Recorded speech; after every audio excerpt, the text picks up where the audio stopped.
Thank you very much, Professor Michael Chege, my senior.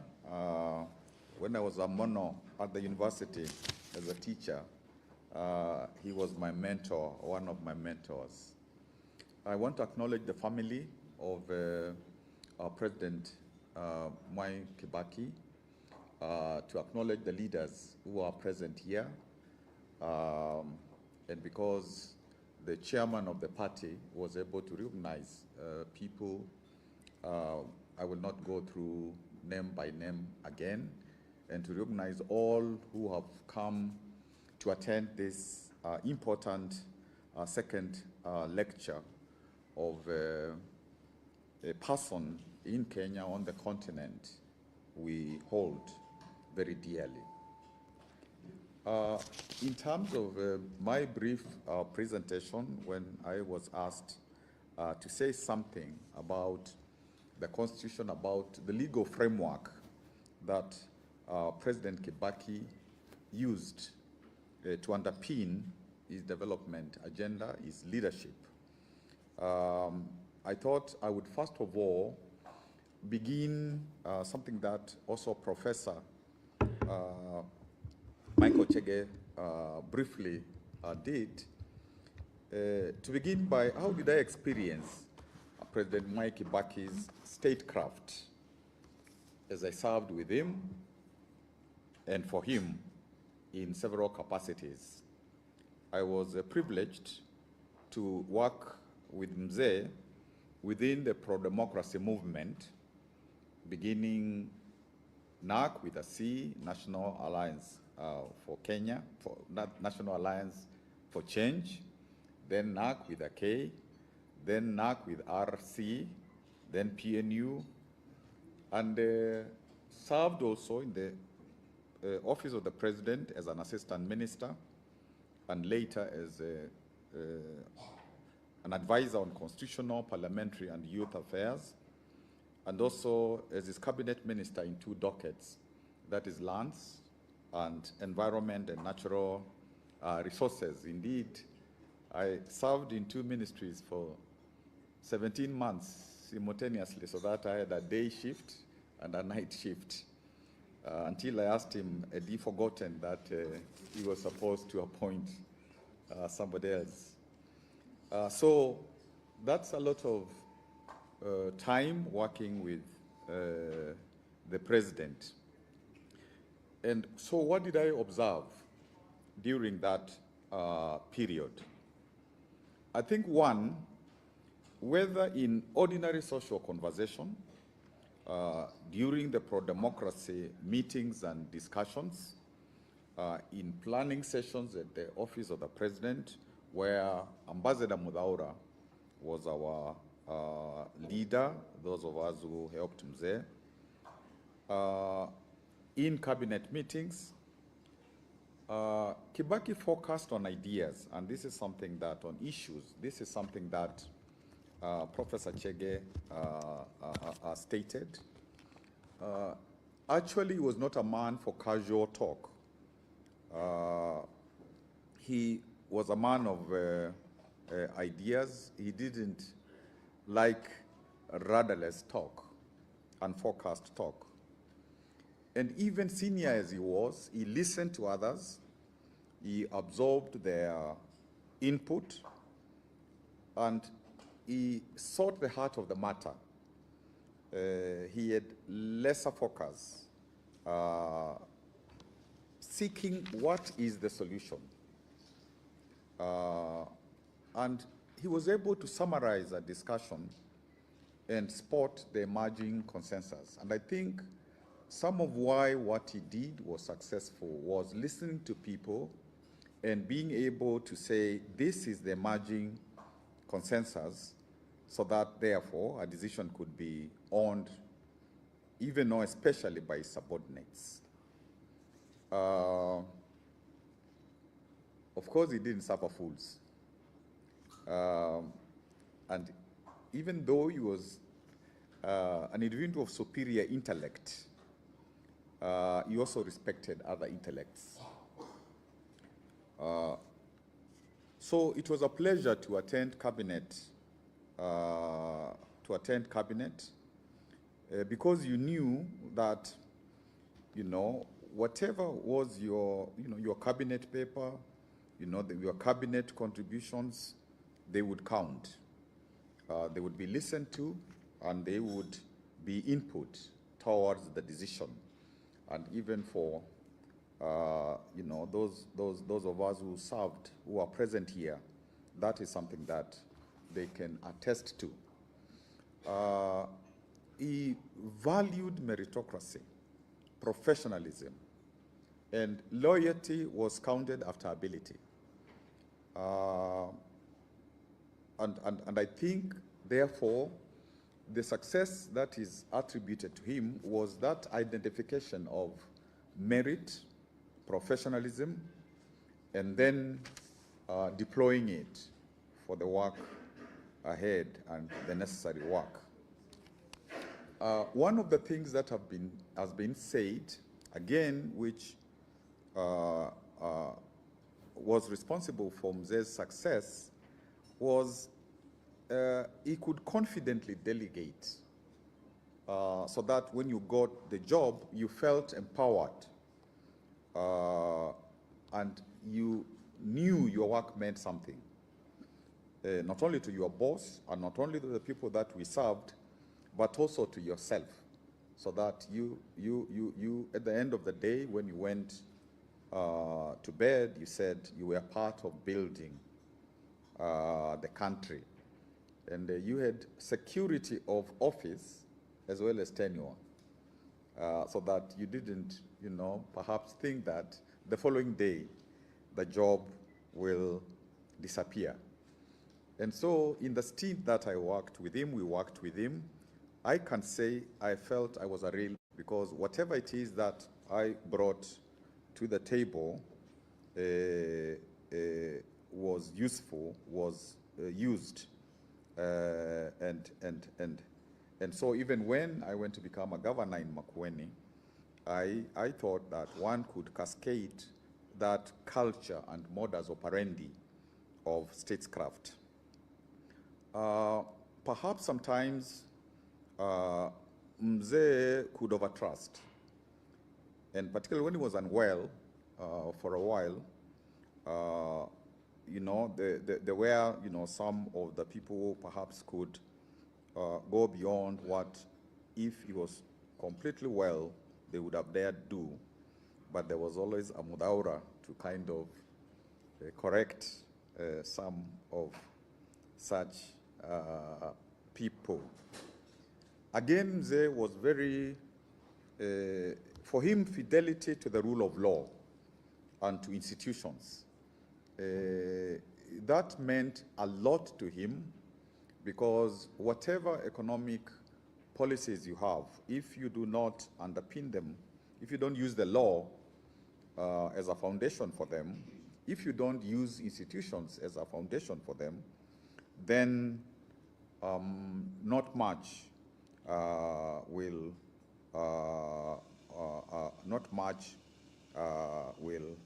work. And even in terms of his fidelity to, to the law, to the rule of law, we witnessed, and we did know that he was soft and strict, but we witnessed that if you went off board, you did things that were not right, he would open the door for you or show you the door until, the law ran its course. And I think that was an important strategy for people knowing that you must serve with responsibility.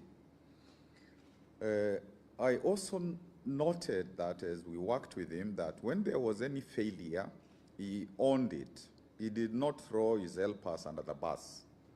And I think even in the very difficult times of 2007-8, one thought that that's a very important mark of a leader.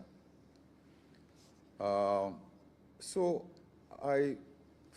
in this journey of working under him, I got the impression that from a very early time, or early in his career, he wanted to one day be Kenya's leader, from Makerere University, from the KANU executive days up to 2002. And so there was a lot of intention building capacity for that eventuality. When one takes charge and one knows what to do, one is not beating about the bush. So he led to serve. That was my summary of somebody who leads to serve and somebody who exemplifies genuine love for his country and people. Now, when he comes into office, 2003, the Independence Constitution is in tatters. It is an old shadow of itself through about 30 or so odd amendments. The economy, as a professor said, and as is common knowledge, was in ICU. It was ravaged. And I think like James Carville, who was Bill Clinton's strategist in the 1992 elections, MK, if I can use that short form for somebody we love, Mwai Kibaki, would tell the country in his words, it is the economy, stupid. And I think because of that laser focus, you know, about the economy, he mobilized Kenyans to realize that they have to do whatever it takes to revive that economy. And so when he talked about tax ad infinitum, tulipe kodi, he wanted us to finance our development through our budget and through our taxes. And of course, people wonder, didn't he have some juicy things to talk about? Just lipa kodi, lipa kodi, lipa kodi. But then, when we began to realize that the taxes were being put to proper use, then people were even in a hurry, in a rush to pay taxes.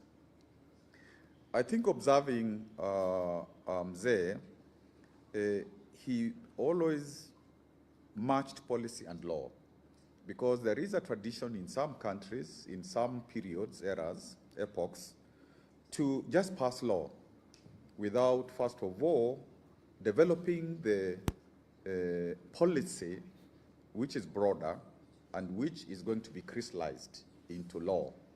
And even what Professor Nyang' Nyong'o was going to speak about, economic recovery strategy for wealth, the employment creation, as well as the vision, Kenya Vision 2030, those were done so that the sequel laws would be in sync with the recovery that was intended. And so one can say, in terms of the constitution and supportive legislation, there are three phases, 2003 to 2010, when a lot of those laws and policies are to undo one-party excesses, also to be the basis of reviving the economy, to be laws about creating democratic institutions, even in advance of the passage of the Constitution, laws about advancing human rights, and creating institutions, processes of running a modern state. Like when, for example, you have like performance management, which Ambassador was a champion of, so that there can be a new way of doing service delivery. When you have the Kenya National Commission on Human Rights Act 2003, when you have the anti-corruption, initial anti-corruption laws, Public Officers and Ethics Act, Anti-Corruption, Economic Crimes Act. So you can see that even before the Constitution comes, there are now these modernizing laws. If one can, 5 minutes, if one can give them that name. So then we have the making of the Constitution from April 2003, when bombers was resumed, because President Kibaki, President Mwai had suspended bombers because of the elections. And so in April 2003, it is revived. And so in terms of the constitution making, which took 7 years, from 2003 to 2005, this is the first phase leading to the referendum, and phase 2 to 2009 to 2010 during the Zamba-Kitonga Committee of Experts era. And of course, a lot of things have been said about the challenges of the constitution-making epoch. But I think if we were to agree, and I think this is something that is widely agreed on, that the 2010 Constitution has been hailed as one of the most progressive on the African continent, with maybe that of South Africa. If that is a proper verdict, then it means that President Kibaki delivered this progressive constitution, and whatever issues that attended this delivery, a difficult delivery, no doubt, but we can only credit him without, you know, despite these problems, we can credit President Kibaki for really being the father, or, so that I'm not gender insensitive, the parent of modern Kenya. I think one can't take away that from President Kibaki. And within the 2010 Constitution, and we did, you know, interact quite a bit during the pro-democracy days with our president. So he felt the pulse of civil society, of those young people. Sometimes some of them were not very charitable. But in this constitution, it now tells us that sovereign power belongs to the people.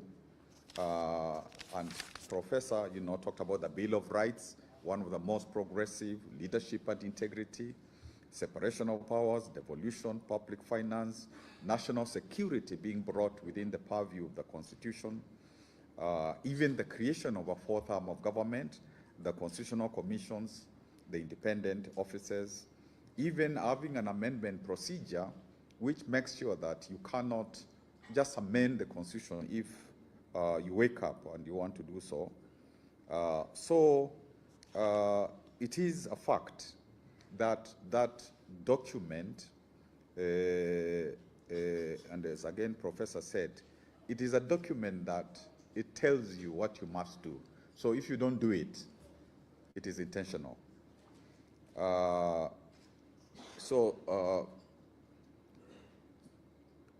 One of the aspects in the Constitution which really helped us tremendously was when in the 5th schedule, it is indicated, according to also Article 261, there are timelines to the passage of laws to give life to many parts of the Constitution.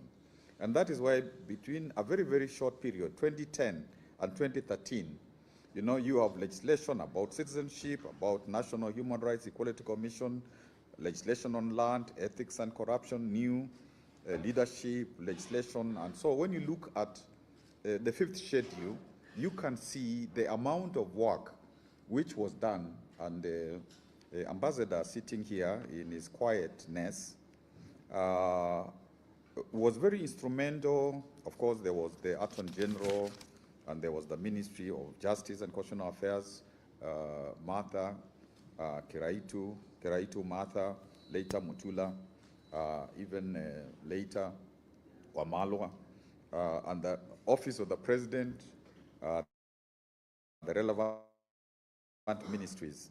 So we, you know, those laws, even the ABC Act, legislation of political parties, recall of MPs, wind up, yes. So yes, I'm winding up. So therefore that mechanism to make sure that the laws had to be passed, and there was a lot of work. And he very intentionally said, we not only must pass the laws that are 1 year 18 months, whatever.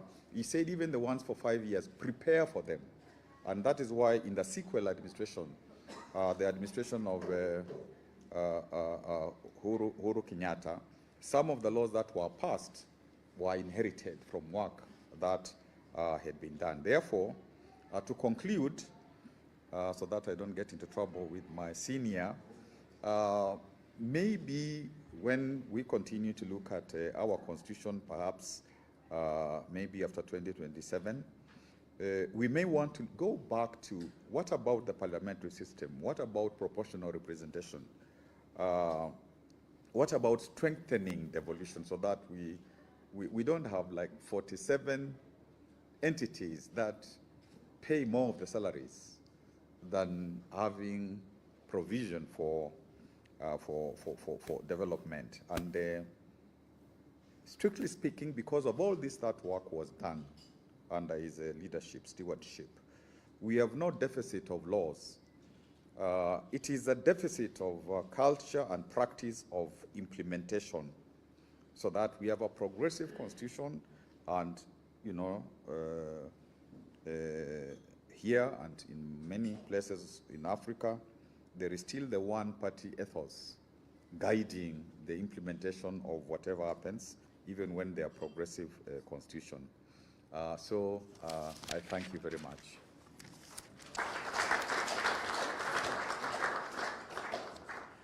I'm very reluctant to tell Professor Kibwana to sit down because he is always extremely interesting and worth listening to.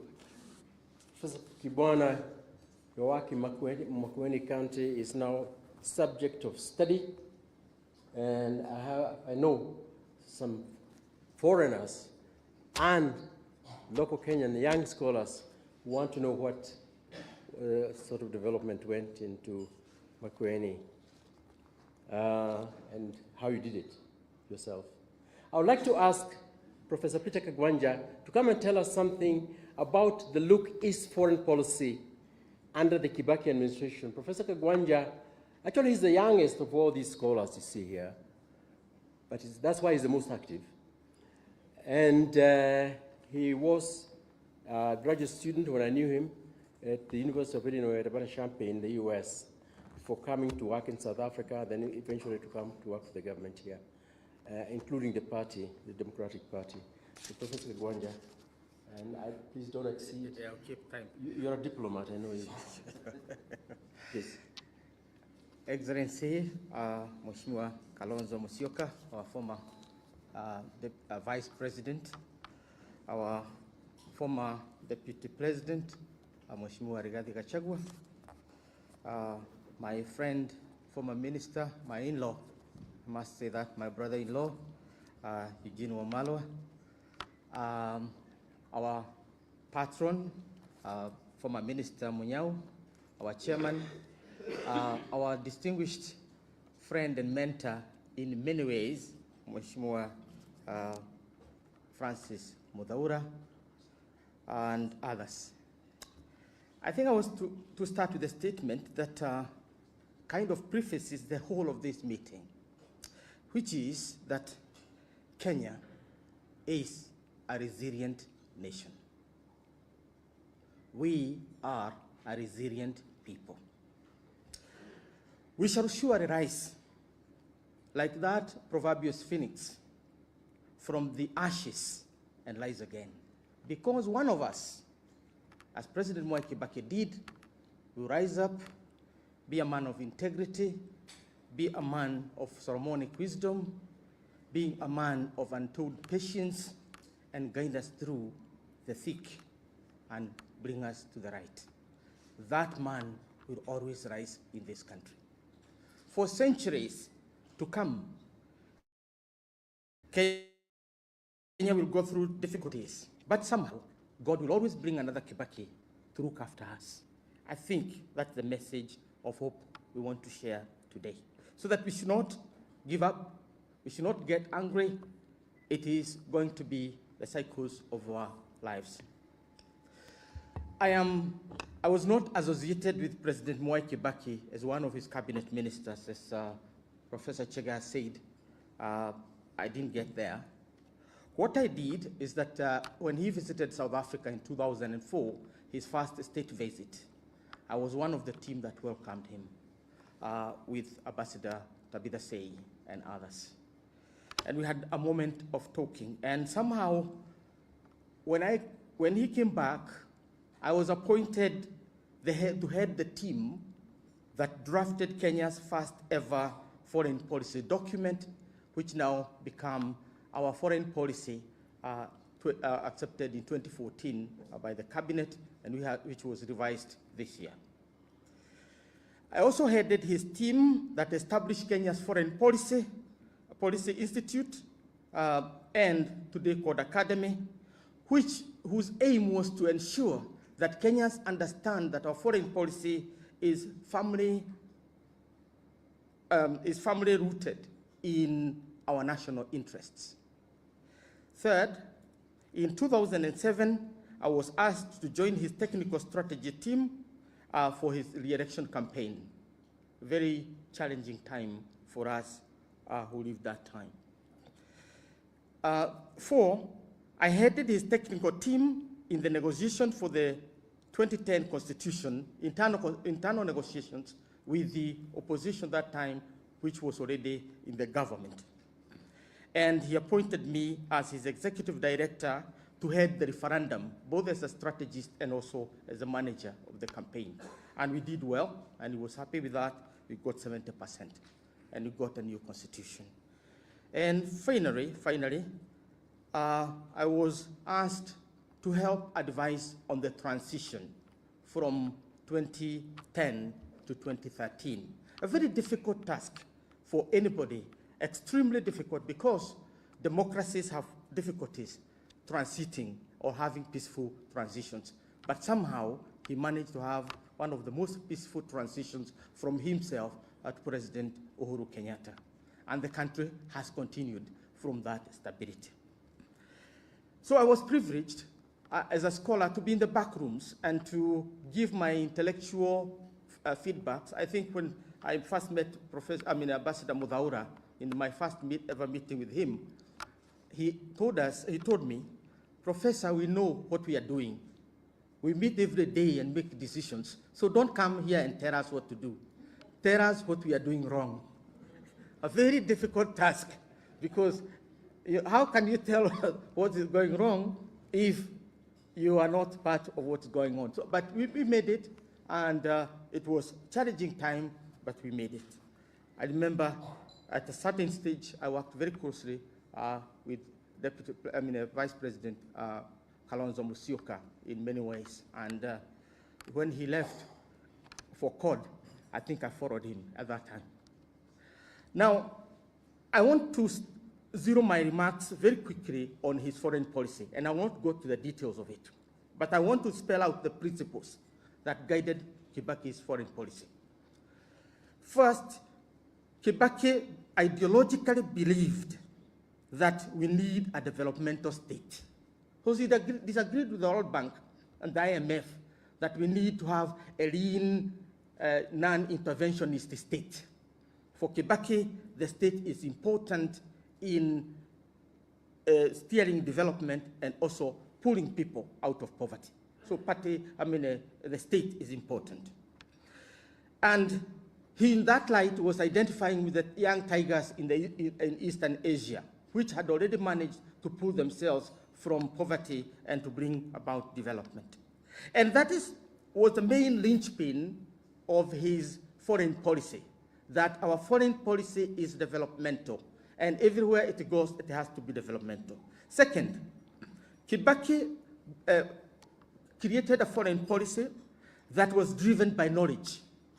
Not only knowledge of ourselves, which was based in Vision 2030, but knowledge of other nations and what they mean to us. Not what they mean to themselves and to others, but what they mean to us. And I'm going to explain that further. And therefore, in this foreign policy, which is based on knowledge, we need men and women of knowledge. We need to put our best and ablest in public offices, in foreign missions, as envoys. And that is the only way we can succeed. he believed strongly in the idea of meritocracy in our diplomacy. Without meritocracy, without having our best out there, those with the technical knowledge, those with scientific knowledge, we cannot go far. Third, President Kibaki based our foreign policy on our national interest, not on what he believed in, not on what those in his government believed in, but what we knew as our foreign policy. I know he asked the National Security Council to define clearly what our national interests are. I teach at the National Defense University, and anytime, because that's the course I teach, I always go through them without change because they are cast in concrete. Top of those is our development, our national economic development.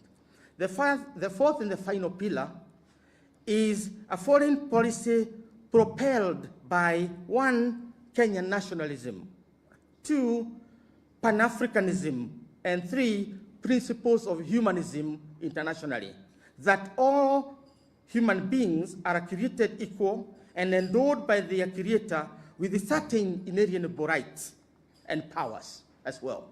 And therefore, the foreign policy is subordinated to the interest of our people. It cannot serve individual interest. And what did he do about the orientation of this foreign policy? I know Professor Chege has talked about Kibaki Rook East policy. No, Kibaki's policy was not neither Rook East nor Rook West. It had 4 aspects to it. 1, it was African-centered. Kenya is an African state. We are guided Pan-Africanism as our ideology, and our interests of Africa come first before any other interest. And therefore, we are Afrocentric in our orientation. Second, we Rook West. We re-Rook West. Listen, re-Rook West. He said we cannot abandon traditional relationship with the West. But what we need to do is to subordinate those relationships with the West to our national interest. And therefore, in addition to our embassy in London, he decided that we are going to open a new embassy in Dublin. And people are asking, why do we have to have 2 embassies? Because Dublin was the European capital of IT. This is where the technology was at that time really flourishing. Without that move, I'm not sure we would have made M-Pesa. Because Kibaki knew that we need to deepen ourselves in Dublin and the European technological movement so that we become a technological nation. And that's why Kenya is the leading African nation in technology. There's no other move. He also decided that we are going to Madrid, Spain, whereas Madrid was never, Spain was never a colonizer in Africa. Why? Because Spain is a source of our technology, it's also a source of tourists who want to come to Africa, and many other aspects that were coming in. So that is what we are calling relooking the West, not abandoning the West, but looking deeper into the West from the prism of our national interest. Third, we look East. And by East, he did not define it as China. He said we look at the whole East, including Korea, Malaysia, Indonesia, and so on. But more primarily to China. Why? Because these are emerging economic powerhouses. And they had deep resources that we could tap to finance our development, particularly our infrastructure. I was part of the delegation of the government to New York, I think around 2006, when we wanted to refurbish our railway, to build a new railway. And that proposal was put before the World Bank by President Kibaki's team. It was rejected, and they said, refurbish the old railway, privatize it, and then all will be given unto you. After doing that, the railway essentially grounded to a halt, and 95% of our cargo had to move by road, and the consequences are familiar to us. So President Kibaki went to China with a very singular issue. We need to open our infrastructure, our roads, our railways, our ports, and all the arteries of our economy. That was what Look East policy was like. But Kibaki did not just look east. Finally, he looked south. And looking south here meant that we went to Brazil, and there we got our airlines, the Embla and others. So we looked elsewhere. So those are the 4 orientations of Kibaki's legacy. And in conclusion, let me say this. In line with President Kibaki's legacy, in decades and centuries to come, Kenya will have its low moments, but one of us will rise and will lift us from that lowness and bring us to greatness, bring us to prosperity, bring us to self-pride as a nation. Thank you. Thank you very much. Thank you very much, Professor Kagwanja. You kept within time. Honorable Norman Nyaga, my kid brother, welcome. I would like to welcome a distinguished gentleman, President Kibaki's Minister for Trade and Industry, a distinguished career which began as my student, I must say, one of the most distinguished students I've ever taught. I think he taught me more than I taught him. And in politics, and very dedicated man to the welfare of our country. And professionally, so competent, the world had to listen to him as Secretary General of the United Nations Conference on Trade and Development, first Kenyan, to my knowledge, to head a specialized agency of the United Nations and do it so competently as well. Moise.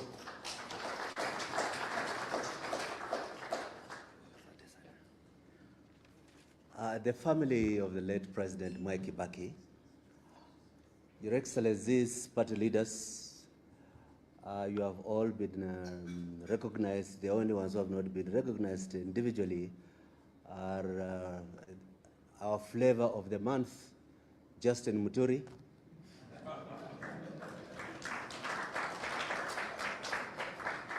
My whip when I was a minister under Kibaki, Norman Nyaga. Ladies and gentlemen, for purposes of turning this into a conversation involving all of you, I will keep within the time limit, but also say things that others have not said. Quite a bit of what I wanted to say has been said, particularly by Professor Kagwanja, aligning national, international, and domestic policy with identified national priorities. But if you may allow me, I want to reminisce, not in a way of remembering what Kibaki did, but in raising our collective challenge of the moment in the light of how Kibaki dealt with it. And for this, I think I start with a sound reading of the situation. I start with the earliest time I had intense interaction with the late president was around the year 2000, when we were trying to build a coalition of the opposition. And what he was exuding of as a leader was being so comfortable in your own standing that you don't try too hard to impose yourself as the leader. That through the period when we were bonding, it was very difficult. There were real spoilers, and Norman, you were present. You could hear Mwai Kibaki, Martin Shikuku go off about you Kikuyus and what you have done to us. And Matu Amai reply with how much we have the money and we have the people, will just remember and sympathize with you. But Kibaki had to rein in all these extremes and accommodate without overemphasizing his role as the leader. But to me, this also indicated an underlying strength that Kibaki had, and it ran through his leadership. He was clever enough to know that he was not adequate in everything. I never know clever people think they know everything. When you find such people, they're not clever. Yeah. And being adequately clever meant that he tried to identify talent that he could nurture, but he could also assign responsibilities to persons that he thought could perform. But to me, the most important evidence of his sense of clever enough to feel inadequate was the importance he placed on the creation of a National Economic and Social Council.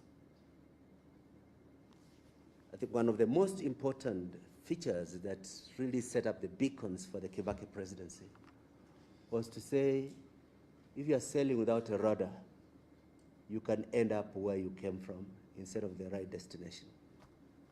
And you cannot overstate the importance of the National Economic and Social Council and one of its products, Vision 2030, in aligning immediate political priorities with long-term identified national agenda that is depersonalized, that is not a Kibaki agenda, but an agenda for Kenya. Secondly, the humility of Kibaki surprised many of us when we were building the early phase of the government. Like many of you can remember, within the very first cabinet meeting I think we had, President Kibaki introduced to cabinet a proposal that we donate Cabernet Gardens to Daniel Arap Moi. At that time, some ministers were telling Kano people, you know, you sit back, you didn't know how to rule, we show you how to rule, you are thieves. But here's a president who has been humiliated by Moi for years, saying, let us get out of the way a sense that you can be vindictive. Let us be larger than the conduct and behavior of those from whom we are taking power. Can we have the strength to say, we retire you with respect and donate to you a public asset you did not steal for all the years you were president?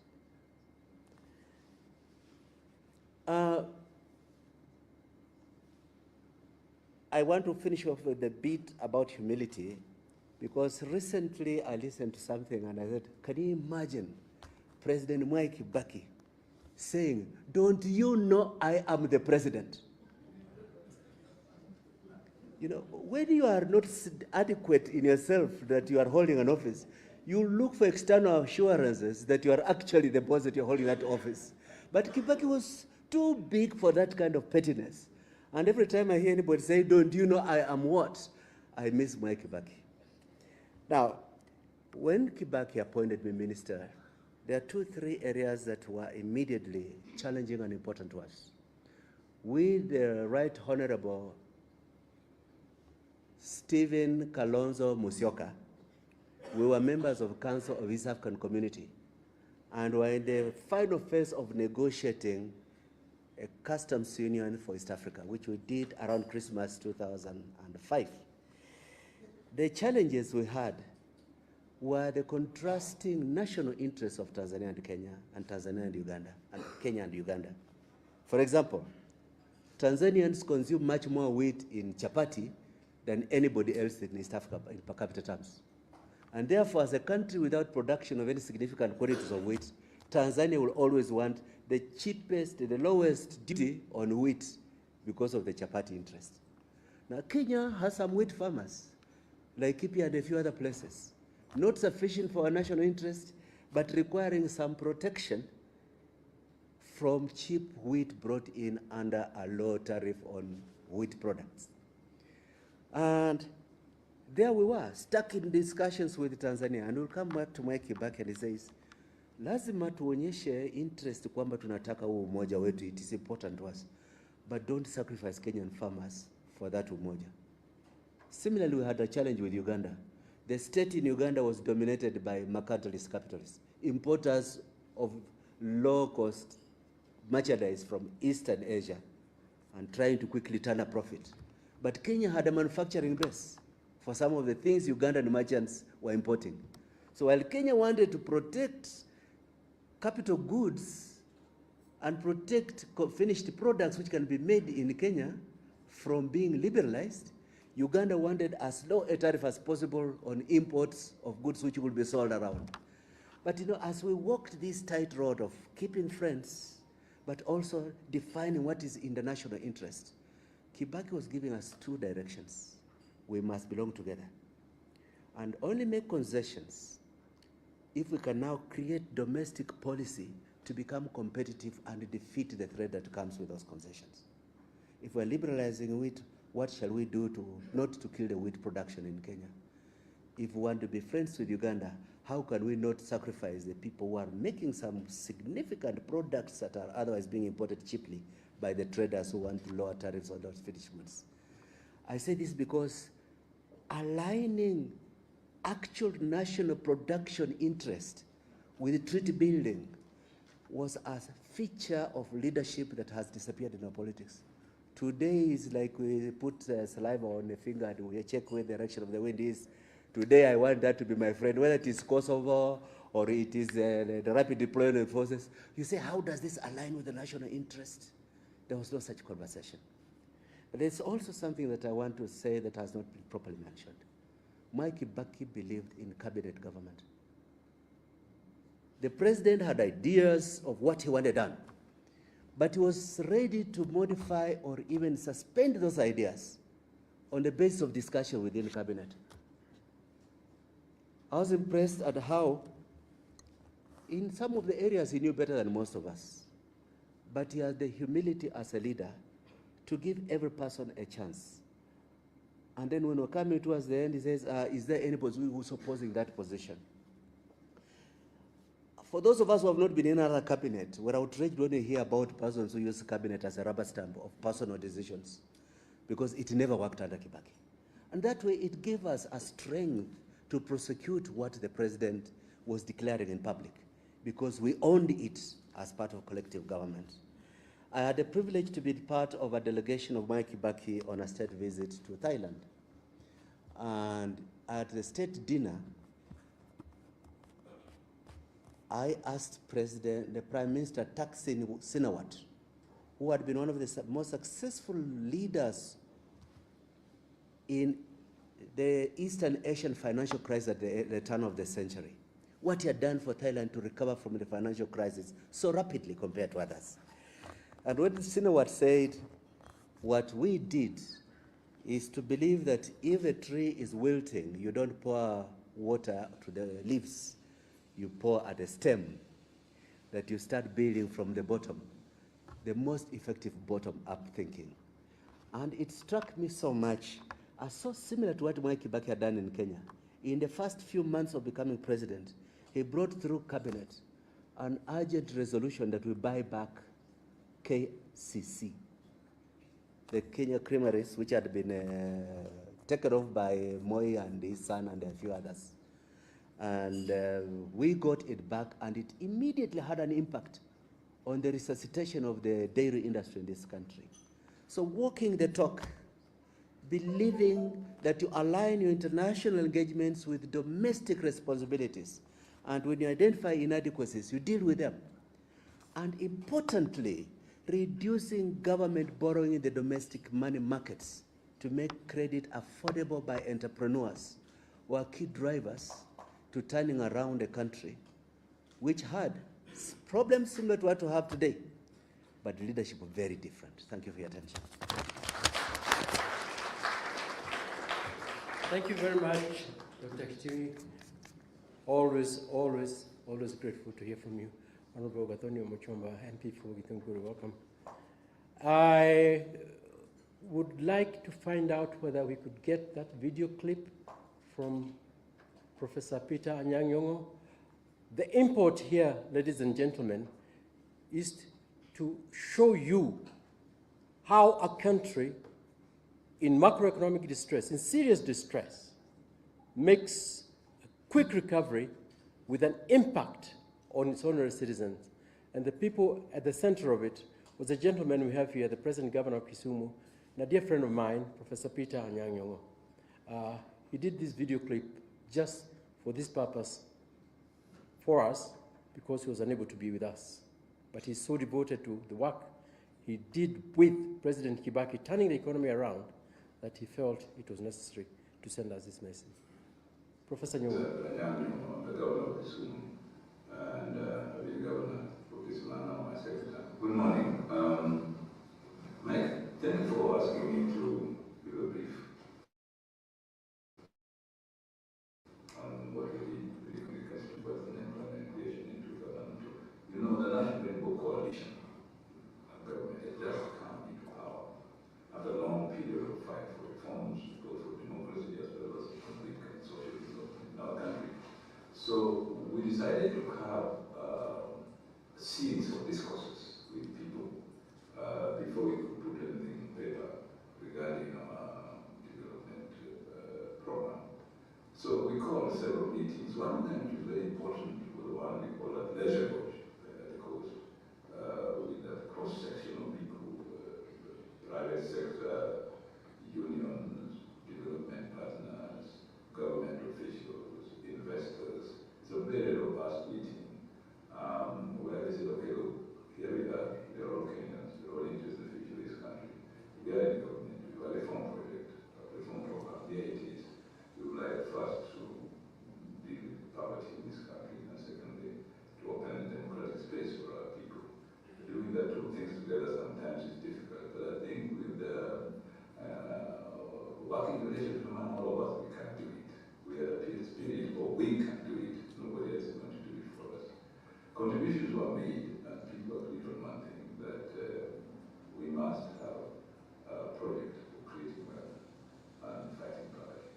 And that is why we call it economic recovery strategy for wealth and employment creation. It's only when people have where to work, in other words, employers, that they can have salaries.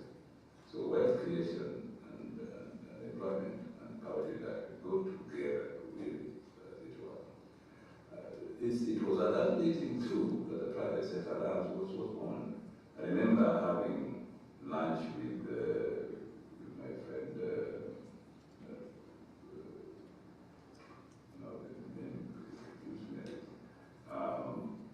business, very known businessman in Nairobi, we went for lunch, and I said, look, why don't we have the private sector get together and give you a voice, really, or be more coordinated in communicating with government, because government is one, the private sector sometimes is a manufacturers, but fine, they're fine, but I think if we have a coordinated approach to this thing, it might better, and the private sector allows with their board. So these discussions that we established the Economic and Social Council, which was going to be an arena for the meeting between the private sector and the government and professionals and interest groups and so on, which would then discuss government policy with us, but also rally the voice of the non-governmental organizations, the private sector, unions and so on, to continue. And I want to talk briefly about what I did or we did together for North Municipal Planning and National Development, the rolling out of the economic recovery strategy for wealth and employment creation. It was really a discourse between us and the private sector and non-governmental organizations. I remember Manu Chandaria as head of the private sector, and his team played a very big role. And indeed, when we met in Mombasa, that is when the private sector was born after discussion between Manu Chandaria. So I think we celebrate year after year what we did, because the economic recovery strategy is to improve the economy, going at 2% within the year, so it was 7%. And that continued throughout the life of the NAC government, and the impact of the NAC government in terms of the future Kenya is even better today.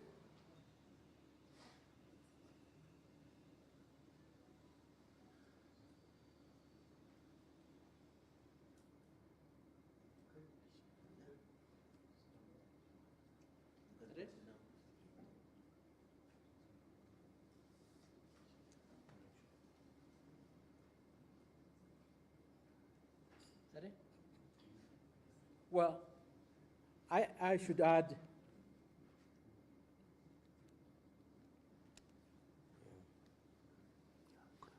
okay, now the role that was played by the private sector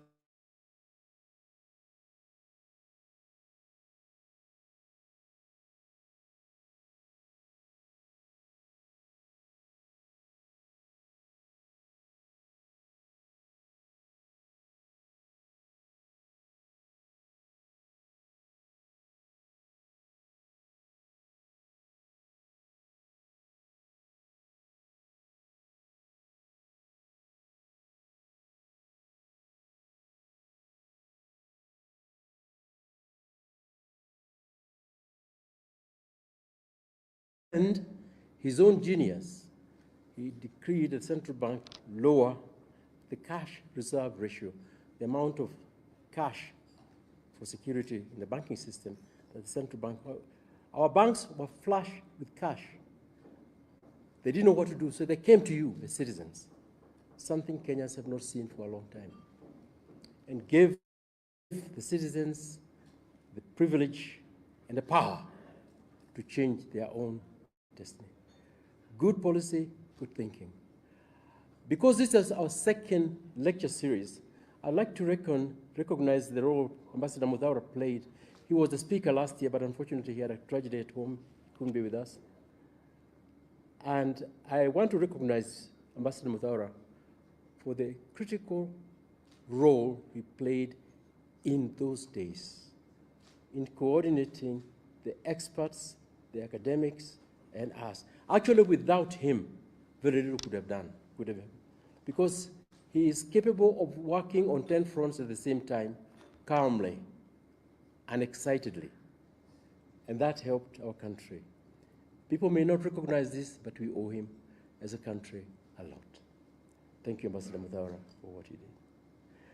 We will have questions and answers from, before we come to the final conclusion, from the audience. So please be precise. Just one question, if you like, please, directed to a particular speaker. We just got like 10 minutes or that, 15 minutes or that, and then we wind up so that we can prepare for the next session. Yeah.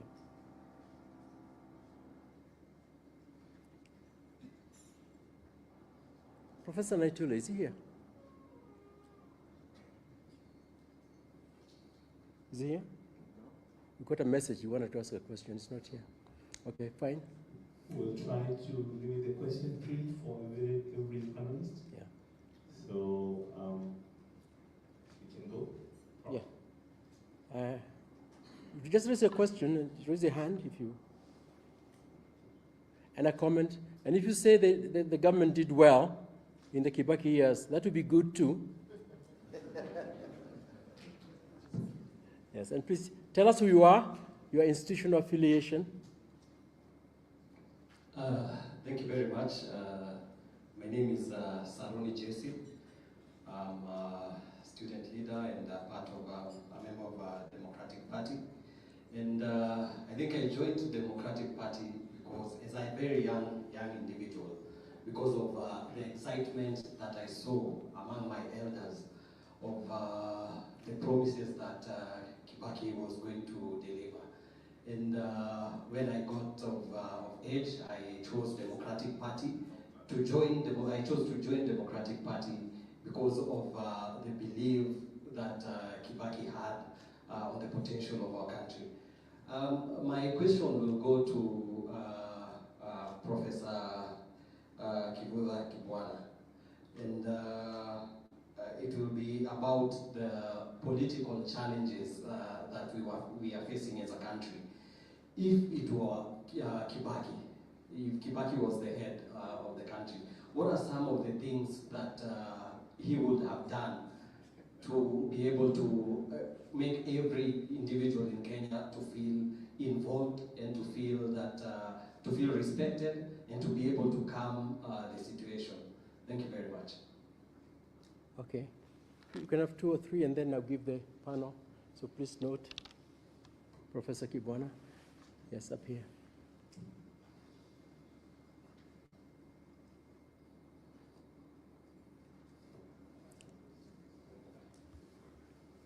You need a mic? Yeah, here. Yeah. Thank you. My name is Honorable Mercy Gapia, 12th Parliament, Kasarani constituency.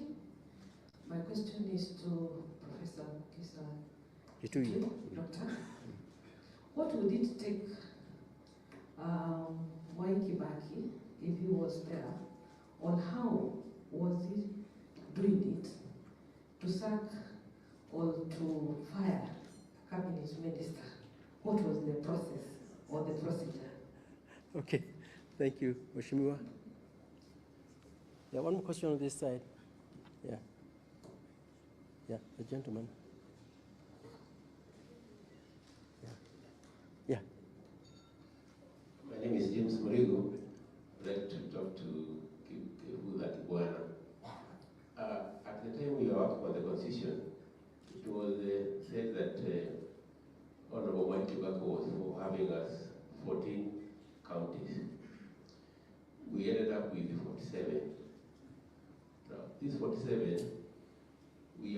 at that time that they are going to be an economic burden to this country. Where did we go wrong? Thank you, Mr. Murigo. Just one more question at the back, and then I'll give the... My name is Kelvin Kishayan. I'm a student leader at the University of Nairobi. I've not yet joined any political party, but I can see the right personnel here to propel me somewhere. My question is to Professor Kibaki. What do you think the systems then, when President Kibaki was in office, what do you think were the systems that he put in place that we cannot have in the current government system? Because in Kenya, as a history, you could hear a lot about what Kibaki did. Most of the things that are there, it's because of Kibaki. What do you think? And what leadership qualities set President Kibaki apart? And how can current leaders emulate those traits? And one last one to Professor Mukisa-Kitui. How did President Kibaki's economic strategies, such as Vision 2030 and free primary education, shape Kenya's long-term development trajectory? Thank you. Okay. I'll give the panel a chance to respond. Dr. Mukisa-Kitui, there are two questions addressed to you. Yes, please. thank you. There were times when President Mwai Kibaki eased ministers out of office. The largest is after the vote on oranges and bananas. He basically disbanded cabinet and reconstituted it. But the other is when a minister was mentioned in a suspected scandal, he asked him to step aside pending investigation. And that he did, went to his closest friends, like the late Minister for Finance, David Mwerara. But he never ever asked Kibaki, will go after he has fired you to start saying you are stupid, you are incompetent, you are what in public. Secondly, if I may just take a take at counties, I was one of those people who ardently believed that at this stage of development, Kenya could not afford a new constitutional order which created 47 counties. You will suck all development resources into recurrent expenditure because of a bloated public bureaucracy. Unfortunately, it is extremely difficult democratically to get Kenya legislate to reduce the number of counties today. But this is a burden we have, which sometimes makes some people say, we wish there was an constitutional method of reorganizing things again. About what was shaped by Vision 2030, one of the most important contributions of Mwai Kibaki to Kenya's politics is the creation of free primary education, which has given us a generation of educated Gen Z who are rising above our generational responsibility and doing a lot to give hope in a state of hopelessness. But also, Vision 2030 showed us he who has no destination cannot get lost. Those who lead without a destination where they're trying to take the country can go around in circles and think that popping up on top of levels at public rallies is purpose of leadership. Thank you, Musa. Prof. I appreciate the fact that two of the questions are from young people who are getting interested in the leadership of our country. And the first question was, given the current political problems that exist, suppose President Kibaki was the one to deal with them, how would that happen? The first way it would happen is most probably the problems would not be there. If they were, it would be a small level of the problems. Because as I tried to say earlier, he was interested in actually getting this country to a good place. That was his priority.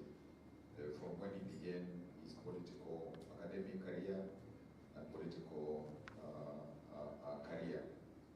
But something that is very critical, which is not normally mentioned a lot, is in terms of youth affairs, like I was, through Osman Fazil Abdullah, my docket of advising was extended to youth affairs. And he created the first youth ministry, and a very, very able permanent secretary for that ministry. And, the genesis of those youth funds, even the possibility of youth organization. Those were things that subsequently were not emphasized.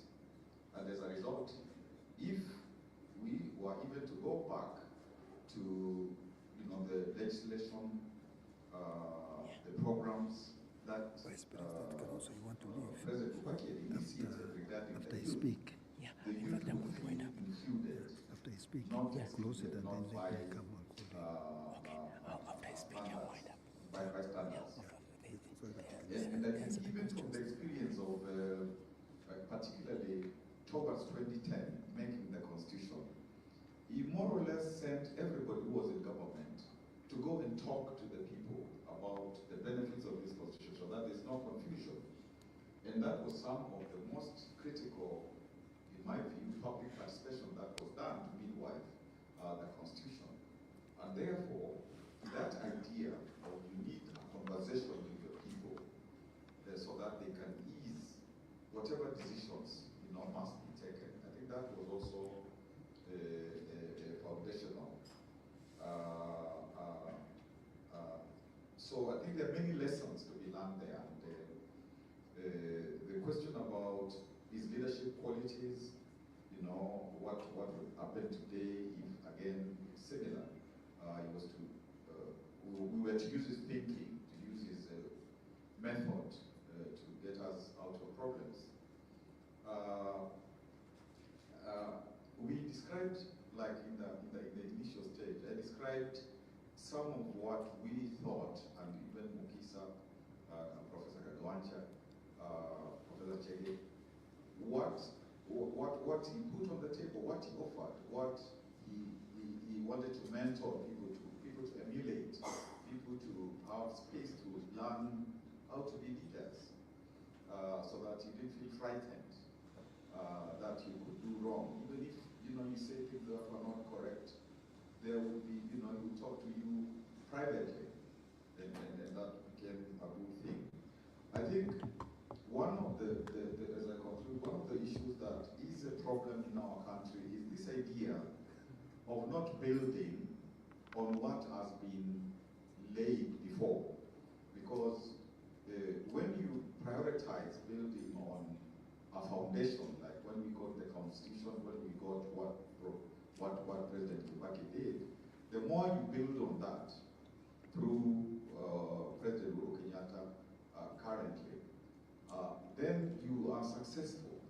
But if a time comes and maybe in recent times you decide that you want to start more or less afresh, and it's not clear how that afresh is, then the country does not benefit from firm foundations. And that is why I think when one looks at our country, although I will discuss with Professor Chege to tell us how we evaluate presidents, I think we can really say Kibaki stands shoulder of others, and UK learned quite a bit from him, and Jomo Kenyatta, the earlier one, it was difficult to start, and then of course Mwai, and in that kind of, not ranking, in that kind of thinking, I cannot include the current president because he's still serving. Thank you. Yeah. Briefly, Prof. No, I'll be brief, and I'll go to the issue of the counties. I think it is important for Kenyans to know that the counties that have emerged are a compromise of decades of divisions amongst ourselves. Those who are familiar with the history of Kenya remember something called Majimbo. And Majimbo simply meant dividing the country into the provinces that were there, which we now call regions. And mostly the debate was very ethnic and very toxic. And largely this is what brought us to 2007. Therefore, as we were going to Naivasha as a technical team to support the parliamentary committee, President Kibaki called Professor Kibuda, myself, and a few others and said that we are going there for compromises, we are not going for fights. But something must be put on the line. That one, we cannot afford the 3 tiers of government, because that's what the proposals were about. We can only afford 2 tiers, 2 levels of government. And if we have 2 levels of government, then we also need to have 2 chambers, or 2 chambers of parliament, the upper house and the lower house, whatever you call it. But he also said that whether we adopt these counties or whatever, we need one center of accountability. Whether you call him prime minister, you call him president, we want one center of accountability. And we are coming from a very distinct history where we knew that we were having conflict in the power sharing government. A lot of confusion in terms of mandates and in the pecking order. So proposals came, and I remember some said 28 regions, others said, but Nakuru and Laikipia were big issues.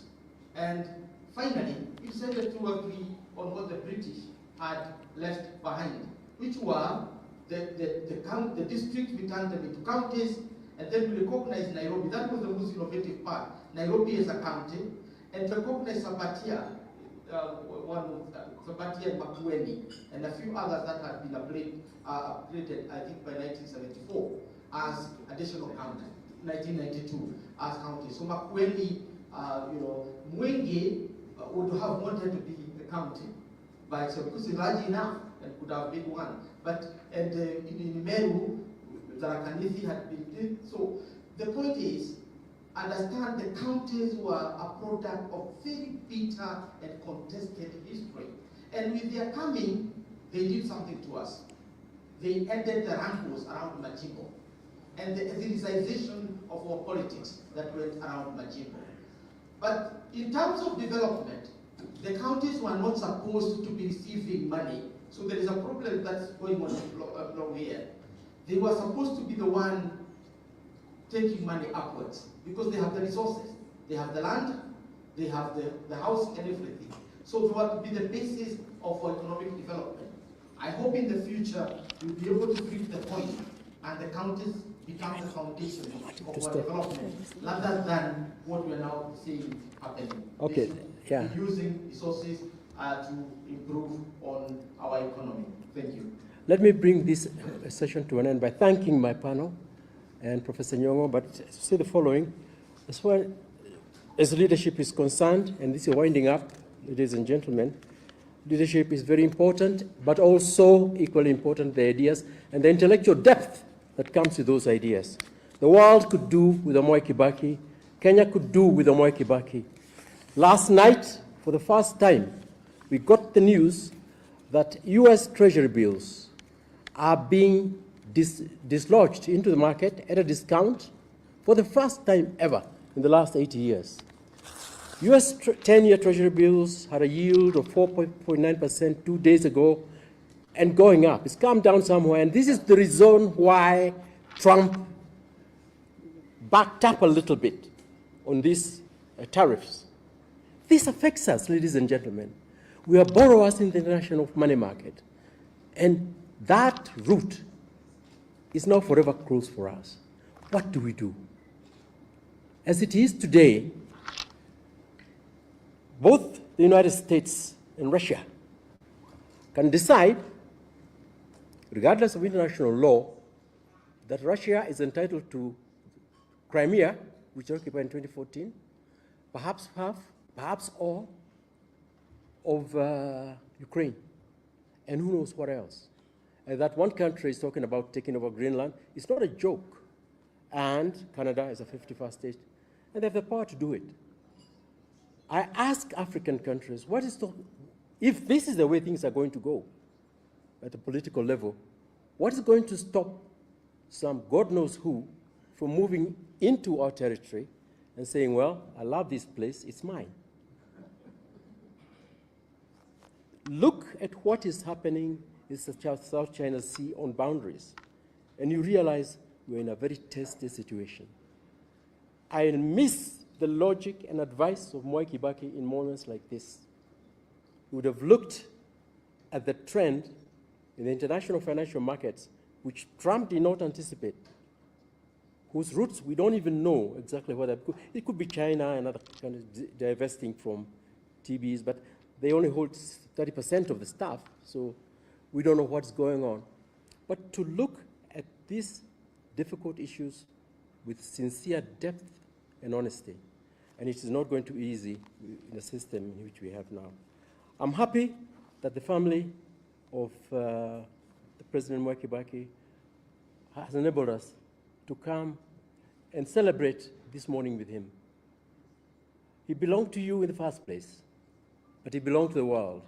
President Kibaki was mentioned by the Time magazine as one of the most promising leaders as early as the 1970s. In the 1980s, when he was in difficulties here politically, and we know now from the archives, McNamara, who was president of the World Bank, former defense secretary, asked him to come over to Washington and be a vice president of the World Bank. He said no. To his credit, Kenya mattered to him more than being in that position. And McNamara had a good reason to invite him. The only finance minister who really put him to task, and in the terms that the World Bank was negotiating to Africa in the 80s, was President Mwai Kibaki. Without boasting, without knowing, with calmness and humility. God bless his soul. God bless Kenya. Wow. A big round of applause for the panelists. Professor Kagwanja at the end, thank you so much. Professor Kivuda Kibwana, Dr. Mkisa Kitui, and Professor Michael Chege. Asanteni sana. Let's give them a better round of applause.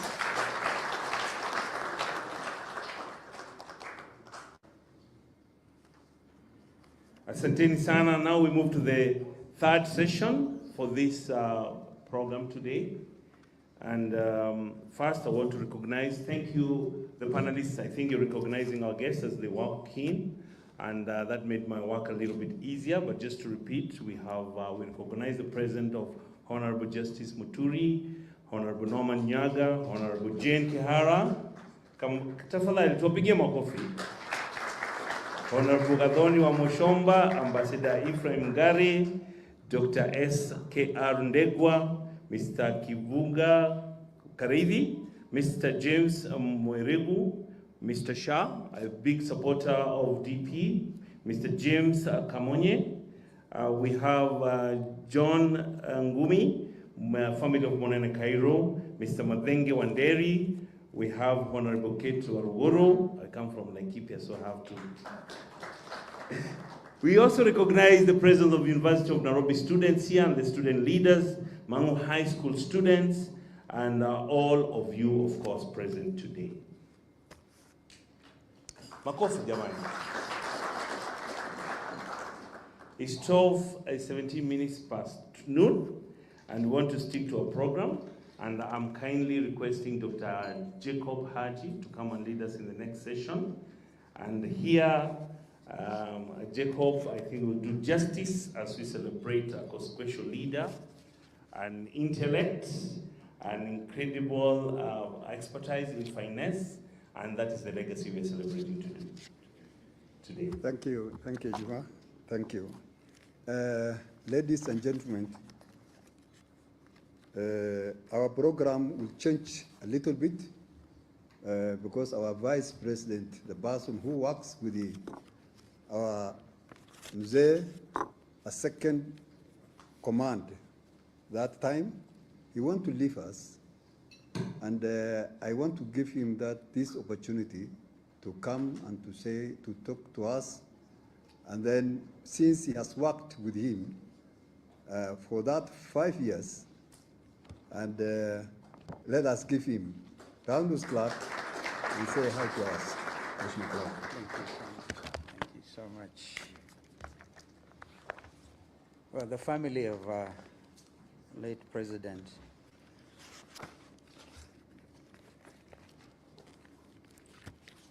when I see Sister Judy, I see Kibaki. I know the rest of you, Kenneth David, are all here. Because it got to a stage where Judy was quite a presence. Well, I want to thank the panelists for some very exemplary remarks about President Mwai Kibaki. And I also want to thank the organizing committee. I will be short on protocol because I may be mentioning Ambassador Muthara in my remarks. I thought I should place this on record. And the reason is I didn't have the time because of, if you remember when we laid President Mwai Kibaki to rest, it was quite an occasion. And I didn't have the opportunity to say one or two things. Ambassador Muthara eloquently actually represented all of us then. Therefore, if you allow me, I want to read my short remarks. April 22nd is a date embedded in my mind and thoughts since the death of our beloved third President of the Republic of Kenya, His Excellency Mwai Emilio Kibaki. When I learned that a group of eminent Kenyans launched the Mwai Kibaki Annual Memorial Lecture to keep the memory and ideas of this African icon alive 2 years ago, it warmed my heart and spirit. This is a befitting endeavor worthy of the icon we honor today and the yardstick we judge any Kenyan leader against. Such was his measure. I first met President Mwai Kibaki when I was elected to Parliament in 1985. Oh my goodness, it's actually been 40 years since. On the 10th, on the 10th of this month, marked my 40th anniversary as a leader, having been elected to Parliament then. I met him when I was elected as a young member of Kitui North constituency following a by-election. I was young, and he was a Vice President of the Republic of Kenya, as well as Minister for Home Affairs. I was a greenhorn, and Kibaki had been feted not just nationally, but internationally, as a finance minister who steered the economy with sound fiscal discipline for over 13 years during the First Republic. Internationally respected Time magazine, as has been mentioned, had in 1974 named Kibaki in the top 100 people in the world with the potential to lead. The Time editors had foresight and believe in Kibaki, perhaps even more than Kenyans themselves. 28 years after that heralded article, Mwai Kibaki took the oath of office as the President of the Republic of Kenya. As the Deputy Speaker of our National Assembly, I witnessed firsthand his oratory masterclass. He was an orator, a script writer, not like Malala perhaps, but very close to that. The august floor was his stage and always sold out. When the National Rainbow Coalition won the historic 27 December 2002 general election, President Kibaki appointed me as his first Minister for Foreign Affairs, and then our relationship became more personal. It is that forge of trust and faith, I believe, that allowed President Kibaki to reach out to my party, ODM Kenya as it then was, to save and rescue our nation state following the post-election 2007 violence. Together, we formed what was the first coalition and first negotiated position in the name of the Office of the Vice President. I then had the honor and privilege to be sworn in as the 10th Vice President of our country on the 9th of January 2008. President Kibaki made everyone feel at home He would get our nation laughing. Don't you all remember? Even when I was faced with difficult moments, he would actually say to enjoy. And when things became a little tougher, as an elder statesman, he would call you harsher things. And one time he famously said that because of the Mlolongo system of voting that time, and he had been rigged out of his Othaya constituency, he actually said that even rigging required some intelligence. That was Kibaki. President Kibaki would even other times say very hard things, and you got away with it. President Kibaki listened and he empowered his lieutenants. He was not a micromanager.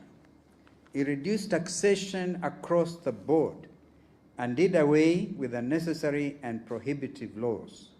President Kibaki's leadership led to the unprecedented 7% growth of our economy, as we've had, from 0.6%. Our infrastructural growth was self-evident, as was a commitment to economic recovery strategy and Vision 2030, as we've just had from men who worked very closely with him in that regard. President Kibaki was an iconic father figure, a selfless, beloved, and brilliant leader, and his legacy will live on through countless generations.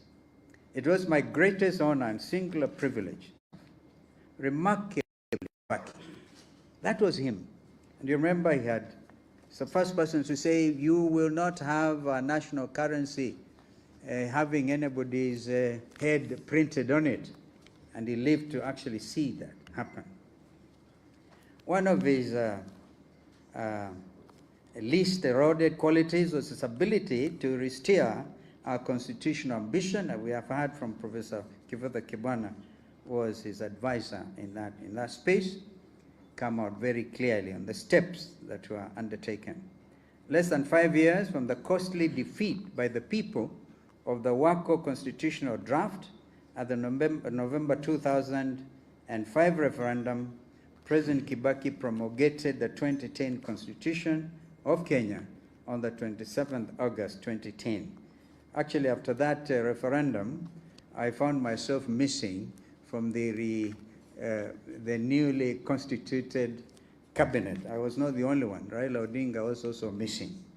That was Kibaki, and he never followed you up with nasty utterances. Kenya has President Kibaki to greatly thank, and we owe him a debt of gratitude, because our constitution is heralded as one of the most progressive constitutions in Africa, if not the world. It is this constitution that now more than ever holds the fabric of our nation together at these grave and perilous times. Allow me to, for example, because if Kibaki was here, he wouldn't himself shy away from dealing with this matter. Yesterday, Kenya and the world witnessed the most unfortunate assault on democracy, when security agents, acting on orders from above, lobbed tear gas at young students of Butere Girls High School and members of the press at the National Drama Festival in Nakuru. It is an act of criminality against basic values of common decency. It is a direct assault to our democracy and rights of Kenyans as enshrined in our Constitution. And Article 33 of our Constitution, which was given to us as a heritage by President Kibaki, every person has the right to freedom of expression, a right that includes the guarantee for the Butere girls to perform their play without fear or intimidation. The artistic expression is protected under the law. Article 34 further guarantees the freedom and independence of the media. Let us be clear, this Ruto regime has crossed the Rubicon. To the courageous students of Butere Girls, your resolve, even as you sang our national anthem in the face of riot gear and arms, has become a renewed symbol of hope, just like our Gen Zs. You are the true guardians of Kenya's future, bold, unyielding, and principled.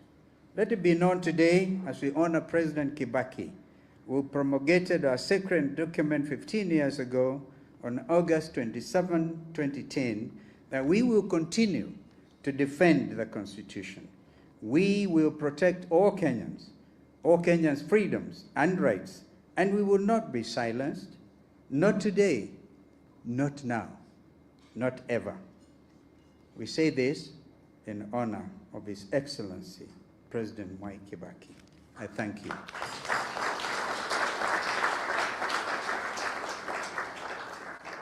Thank you very much, Your Excellency. I think you clap for him again. Thank you so much. Now, ladies and gentlemen, now let me go back to our now officially program. I think each one of you have a program of today. Before I start, let me take this opportunity to thank the committee, organizing committee of these events. That is in your paper, the back, your left side. There's a committee members' names there. There's Professor GACHAGUA, Professor Michael Chege, Professor Kibaki Kibwana, Dr. Mohisa Kitui, and myself, the Madam Judy, who is with us here, and also Ambassador Joka, I hope you are around. Abdul Latif, who is our MC of today, and our Secretariat. Let me sincerely thank this committee. We have started meeting and organizing these events of today from January up to today. Up to yesterday, I think that's the end of the yesterday, so that today you can have these events. I sincerely thank all of you, Please, we shall be with you, and the next year, God willing, we shall be continue to do the same job. Ladies and gentlemen, my name is Dr. Jacob Haji. I'm a Secretary General of Democratic Party. Before I continue, let me recognize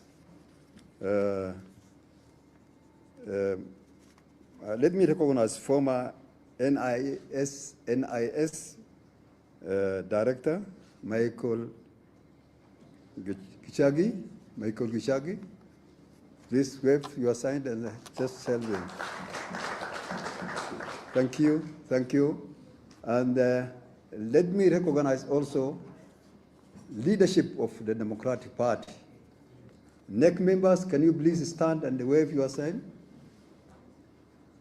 Hakuna moja hata moja hapa. Oh, mumibotea. Thank you. And then let me recognize also Democratic Foundation members. Dr. Joka, I think Dr. Joka is here, and the chair of that foundation. Thank you, Ambassador. This foundation was started by Mzee some times back. Actually, that time I was a student in the university. So we still continue with what Mzee told us to do with it, and continue to keep it. Hata kama yeye hapana yuko tuweke, ina continue with that spirit. It is now great pleasure to call Mzee Munyao on behalf of the party to speak to us. Vile wameanza chama au ndio group moja chama. Norman Nyaga ako hapa namuona, akuja aseme kidogo, alafu then from there we will take the other side of the politics. Thank you. Mzee Munyao, please mpigie makofi. Kuna wakati nilienda Denmark, Norway zore, nikakuta mzee kama huyo wakati tuliitwa kwa delegates ya convention of the party, Conservative Party, tuliinvitiwa huko. Nikaona wazee ambao wanabeba na wheelbarrow, and not wheelbarrow, what do you call it, the wheelchair. 9 of them wanakuja kukaa hapa wakitazama what they have done and celebrating their parties. So sasa sisi tuko na sambo kama hiyo moja hapa na mwingine nafikiri Zungu atatujoin. Karibu mzee Mnyao. Mpige makofi tafadhali nikukaribishe.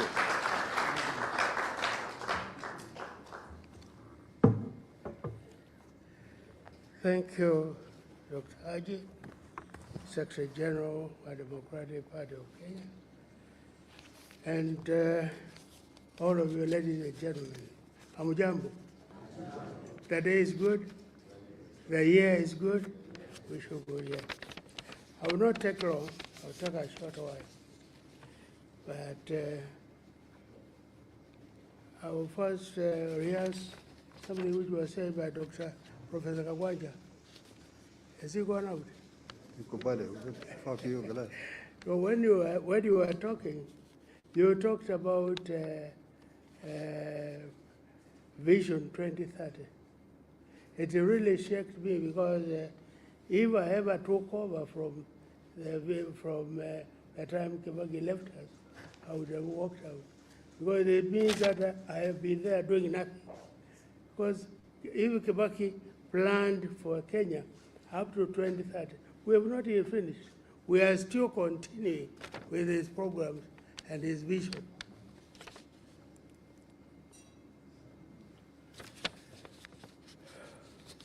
Honorable guests, fellow citizens, ladies and gentlemen, good afternoon again. It is an honor to stand before you today as we commemorate the second Mwai Kibaki Memorial Service. President of the Republic of Kenya, the third President of the Republic of Kenya, was a visionary leader whose legacy has shaped Kenya into a resilient nation. His leadership brought in economic growth, a transformative constitution, and advancements in education and healthcare. Proof that resilience is not about avoiding challenges, but rising above them. Mwai Kibaki believed progress came when every Kenyan had the chance to contribute to the nation's development. His focus on infrastructure and rural development empowered ordinary citizens to shape their future. As we reflect on this legacy, let us remember that resilience means building society of opportunities for all. Let's honor this memory by embracing unity, hard work, and determination as we continue to build a strong, united Kenya.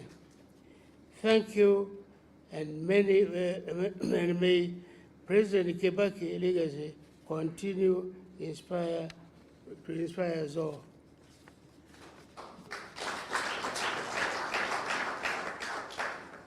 DP, for those who found it, was formed way back. We formed it way back in 1977. It's true we got the document 1992, but we formed it 1977.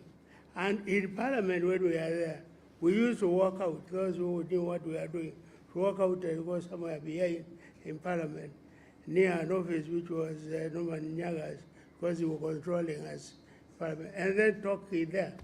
Because outside we could not, you knew the kind of pressure everybody was during that time. So we had only to talk up there and then part. But 1992, we got that document from the registrar. Immediately we got that document, Kibaki, myself, and Honorable Karume left here because when we had formed a DP, there is an American who was coming here to talk to us, an ambassador, and he was prevented at the airport because he was told, now where are you going? I'm going to teach democracy in Kenya. He said, you walk out, guys. No, nothing like that. He was refused. So during that time, 1992, immediately we got the document because that leader from USA had been, he went from there, he just went back, he didn't continue. So immediately we got the document, we flew from there to Washington. At that time, there was the president who was carrying. And we went there with our document. We told the American government, here you are in Kenya now, we are a democratic country. You can come anytime you want. He also said, now with all that saying, you also stay around there for as long as you want. And we said we were required back in Kenya. So we were there just for about 2 weeks and then came back. So DP started longer than the printed one, 1982. Thank you.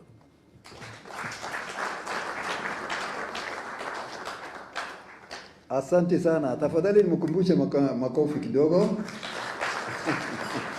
Asante sana Mzee Munyang. Now, let me take this opportunity to now invite family to speak. Judy, I think we are going to speak on behalf of the family. Please come and speak to us. We have started this program with the family and the party.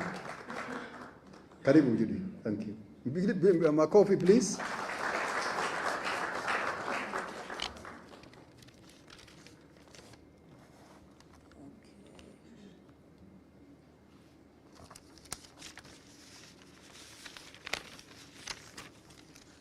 After this, there's lunch, so don't leave.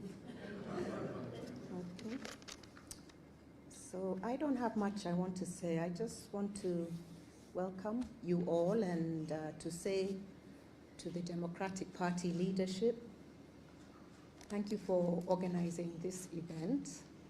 And I wish to recognize the presence of the two deputy presidents, Honorable Kalonzo Musyoka and Honorable RIGATHI GACHAGUA. You're welcome.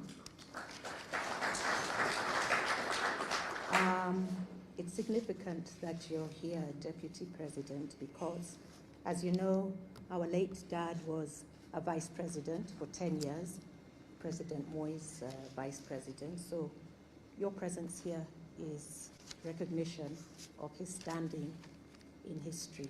Thank you. Ambassador Mudhaura, thank you very much for joining us. You were a pillar of strength. Mzee could not have done it without you.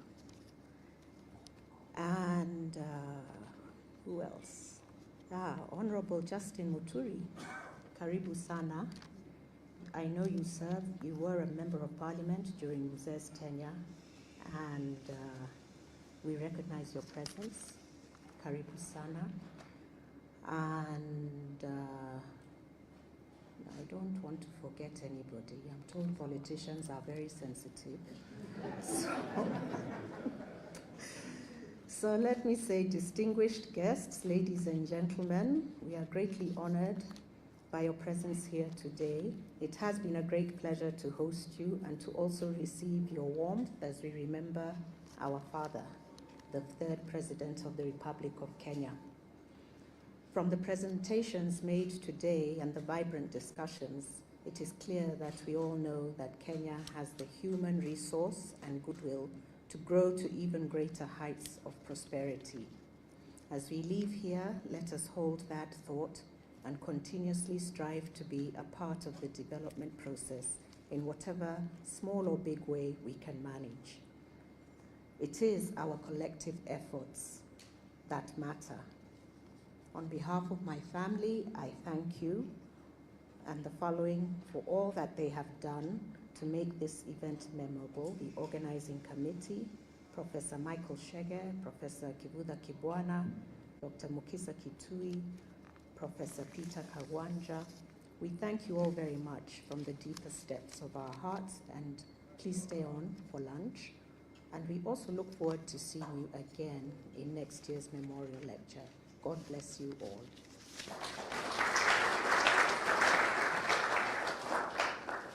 Thank you, Judy. On behalf of the family, we thank you so sincerely because we have been in that committee with you for all those 3 months organizing this committee. Somebody asked me the other day, why the Democratic Party do these things last year and this year? I look at him nikanyamaza. Akasema Kibaki alikuwa na kitu naitwa BNU na NAC. Akasema nikamuuliza yeye, wewe ulikuwa na bibi ngapi? Leo mtu akanyamaza. So we always recognized the first family, some of us, because Kibaki was elected to do that party twice. He was official opposition in this country.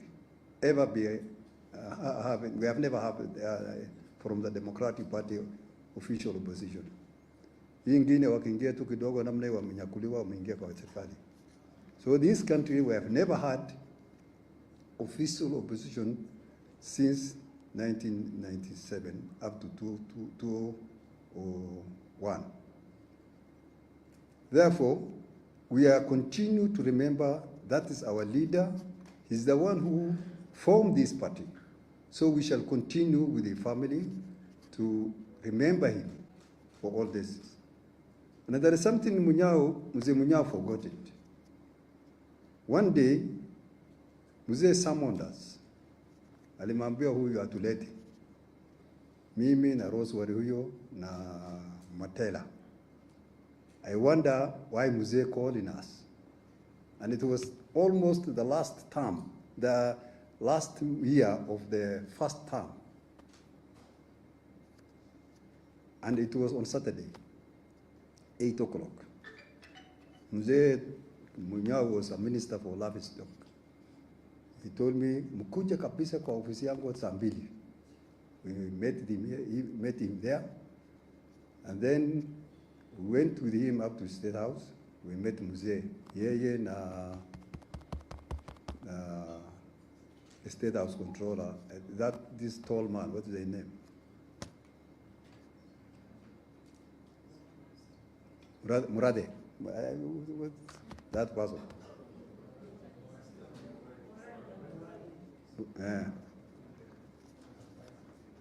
Then haya, munaendelea namna gani na chama? Kameleza ndio mambo yuko.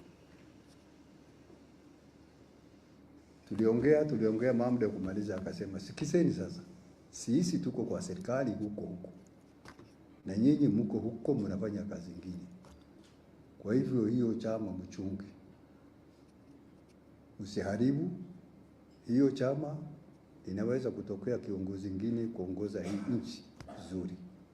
That is his word from that Mzee. Some of us, we have never forgotten that things. That is why tunangangana tu tunashikilia chama isimalizike.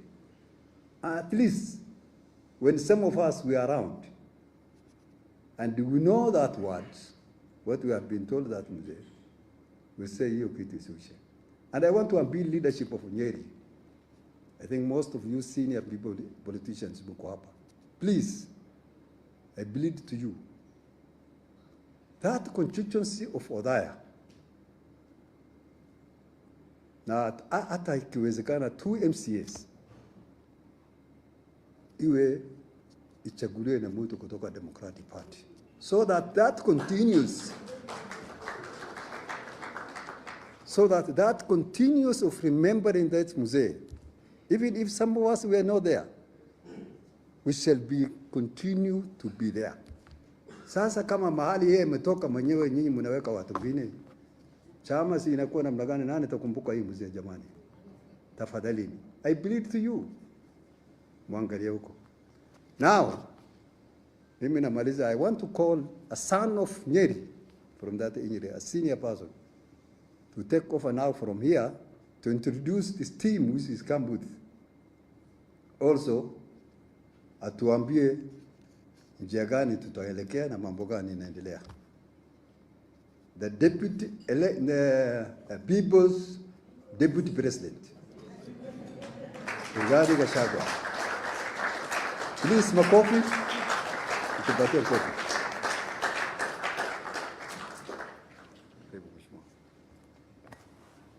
Thank you very much, Haji. The family of Mzee wetu Mwai Kibaki, the third president of the Republic of Kenya, distinguished guests, the panelists, the professors who have talked to us, and all the people who have come here for this memorial lecture and luncheon for the greatest president of our times, the late Mzee Mwai Kibaki. Good afternoon. I'm really very honored that I was invited to come for this lecture, and I want to thank the professors who spoke here to us about the leadership of Mzee Mwai Kibaki. Mzee Mwai Kibaki is a legend. He's a reference point in matters governance. And anybody who talks about governance in this country, there is reference to his leadership. He left a legacy that remains permanent, that is visible, and that is felt. His greatest achievement was the economic restoration and transformation of this country.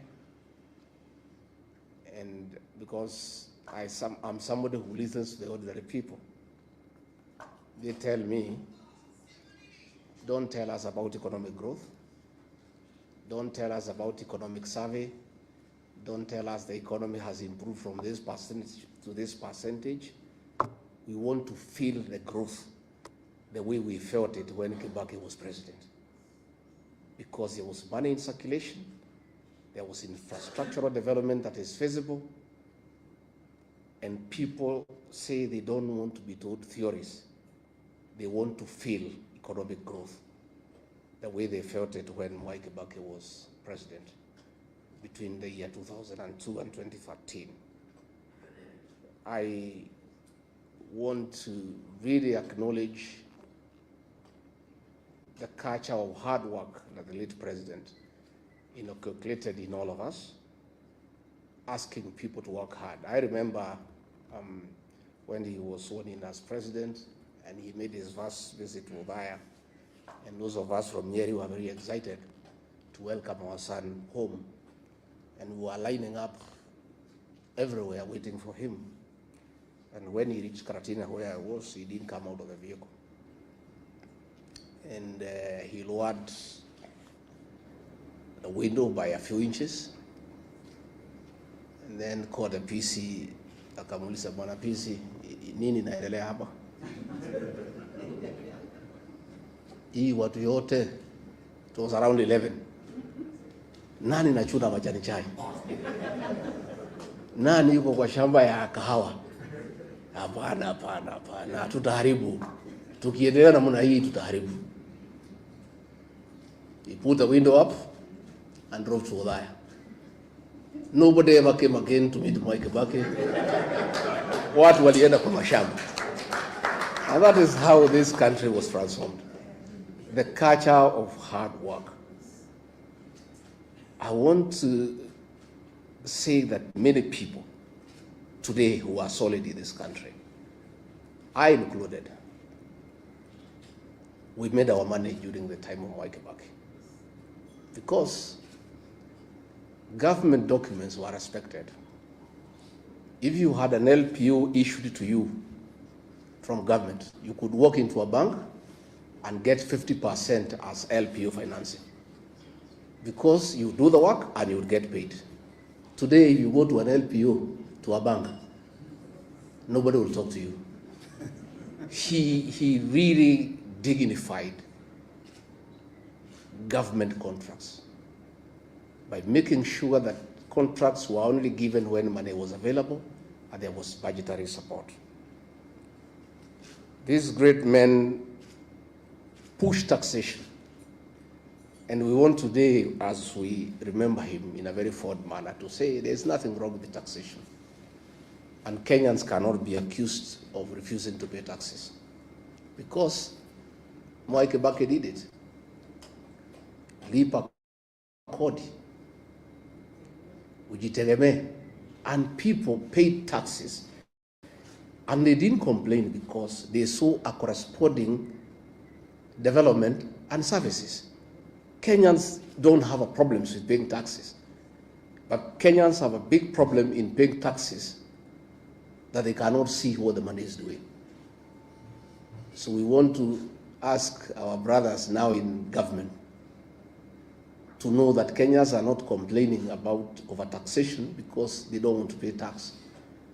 They have a problem of paying taxes that are misappropriated, that are not used appropriately. And Mwai Kibaki is a living testimony that Kenyans are willing to pay taxes, but they want to see a corresponding service and development. Mwai Kibaki respected institutions. Ambassador Muthaura is here, and Ambassador, we want to salute you. Mwai Kibaki would not have succeeded without the support of the bureaucracy that you led. But he also allowed you to work, because we know he allowed people to work. Because if you have a supporting system that supports you, it can only be effective to support you if you allow them to work. Mwai Kibaki respected institutions, and going forward, that must be the way for this country, so that institutions can work. Again, we must remember him for the 2010 Constitution, and all those who say that they remember him fondly. The way to dignify his legacy is to implement the Constitution and follow it letter and spirit. Because when we do that, we'll have a good country. Mwai Kibaki spoke very little and did much. Most of us are learning from him. Nowadays, I only talk once a week. I'm becoming a good student of Mwai Kibaki. Going forward, I'll talk after 2 weeks, then one a month, because he spoke very little and did a lot, you know. And I think you don't need to speak much. You just work, and work can be seen. And if you remember free primary education, it was real. Today it isn't. And Mwai Kibaki didn't have to talk about it. How kuipigia debe, he did it, and it was there for everybody to see and to feel. Let me, Judy and your siblings, thank you, because many people do not appreciate the place of family in leadership. There's no leader who can succeed if you don't have family support.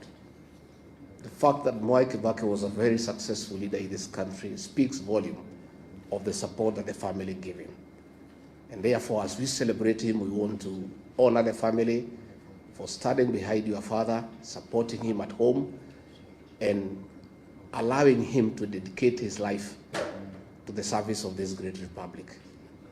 Again, we also want to honor the Kibaki family because despite many challenges and temptations, you never allowed yourselves to be misused by entrepreneurs to spoil the name of your father and yourselves. Mwai Kibaki is gone, but his integrity and that of his family remains up. Nobody has ever cited Mwai Kibaki and his family in any scandal in this country. And we know the temptations around family by people who want to use proximity to power. So you have really dignified your father because his name is good, and nobody has ever thrown him into anything that would have looked conflict of interest or commercial interest for his tenure in State House. He did a good job, and we want to really salute the family because that is really the way to go. Dr. Mukisa Kitui, we are envious of the cabinet you served at Mwai Kibaki, that you are allowed to speak. Justine, MUTURI and I can tell you, in the cabinet we served, it's only me and him who could speak. And that is why we had to be edged out. The rest are flower girls and praise and worship choir. So we would have wanted, you know, if if things could reverse and we served that Mwai Kibaki would have enjoyed, because he would have allowed us to contribute, to make meaningful contribution to the management of the affairs of this country. Haji, I've heard you correctly about the place of DP in Othaya, but I'm more concerned not even about DP in Othaya. I am more concerned about the quality of leadership in that constituency that was led by Mwai Kibaki. A graduate of the London School of Economics, the greatest president of all times, a man who represented Othaya with wisdom, a man who was a good debater. Then, when he was gone, the replacement of Mwai Kibaki, like today, it's a shame.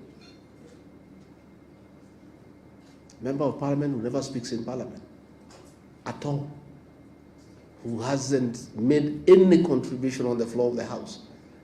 And Othaya now is a pale shadow of the Othaya under Mwai Kibaki. Coming this general election in 2027, we shall talk to the people of Othaya to dignify the late Mwai Kibaki by looking for a quality legislator who, even if he cannot measure up to the level of Mwai Kibaki, can be there 60–70%. But the present situation in Othaya is embarrassing and is very demeaning to the late Mwai Kibaki and his family. And Othaya people are crying for a change, and we'll be having conversation with them so that they can look for quality leadership that can be able to hold the name of that great old man in high repute. So mimi nimeshukuru sana, tuko hapa na viongozi wengi ambaye sijui Haji unataka tuwapatie, unataka tufanye namna gani to introduce them? What do you want to introduce them? Yeah, tuko na the Honorable Eugene Wamalwa, kiongozi wetu. Kuja useme jambo. His late brother was vice president to Mwai Kibaki, na alikuwa na kizungu mingi sana. Hata huyu wako na kizungu mingi. But he served Mwai Kibaki well, so kuja sema jambo. Thank you very much, Your Excellency, the Kibaki family, the DP leadership, the distinguished panel, and distinguished guests. Good afternoon. Let me start by thanking the Kibaki family and also the DP leadership for giving us the opportunity to be here today to remember a great leader. And as His Excellency has said, I think he's the most consequential leader of our republic. And as we remember him today, we remember words of a wise man who said that sometimes we are all warmed by fires we did not light, and we drink from wells we did not dig. This great leader, when you look at his symbol, there was something very unique about Kibaki. It was always about light. His symbol ya DP ilikuwa ni taa, mwangaza, lighting the way. When we came to NAC and several of our parties came together, my late brother had fought Kenya, we had others. Forming NAC again, Kibaki chose light, mwenge, the torch, to light the way. And the light that he left us is the Vision 2030. That is still the light guiding the journey that is our national development. We're in 2025. We have 5 years to go to 2030. So as we meet here today as leaders, let us start thinking about another light, that from 2027, as we form the next government, we can have a leadership that can light another light beyond 2030, beyond Africa Agenda 2063. And I see that leadership in this room.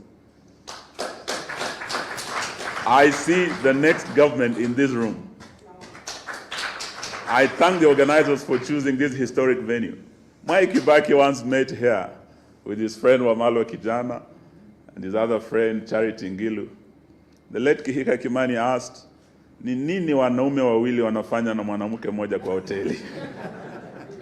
Kumbe Kibaki was forming the next government.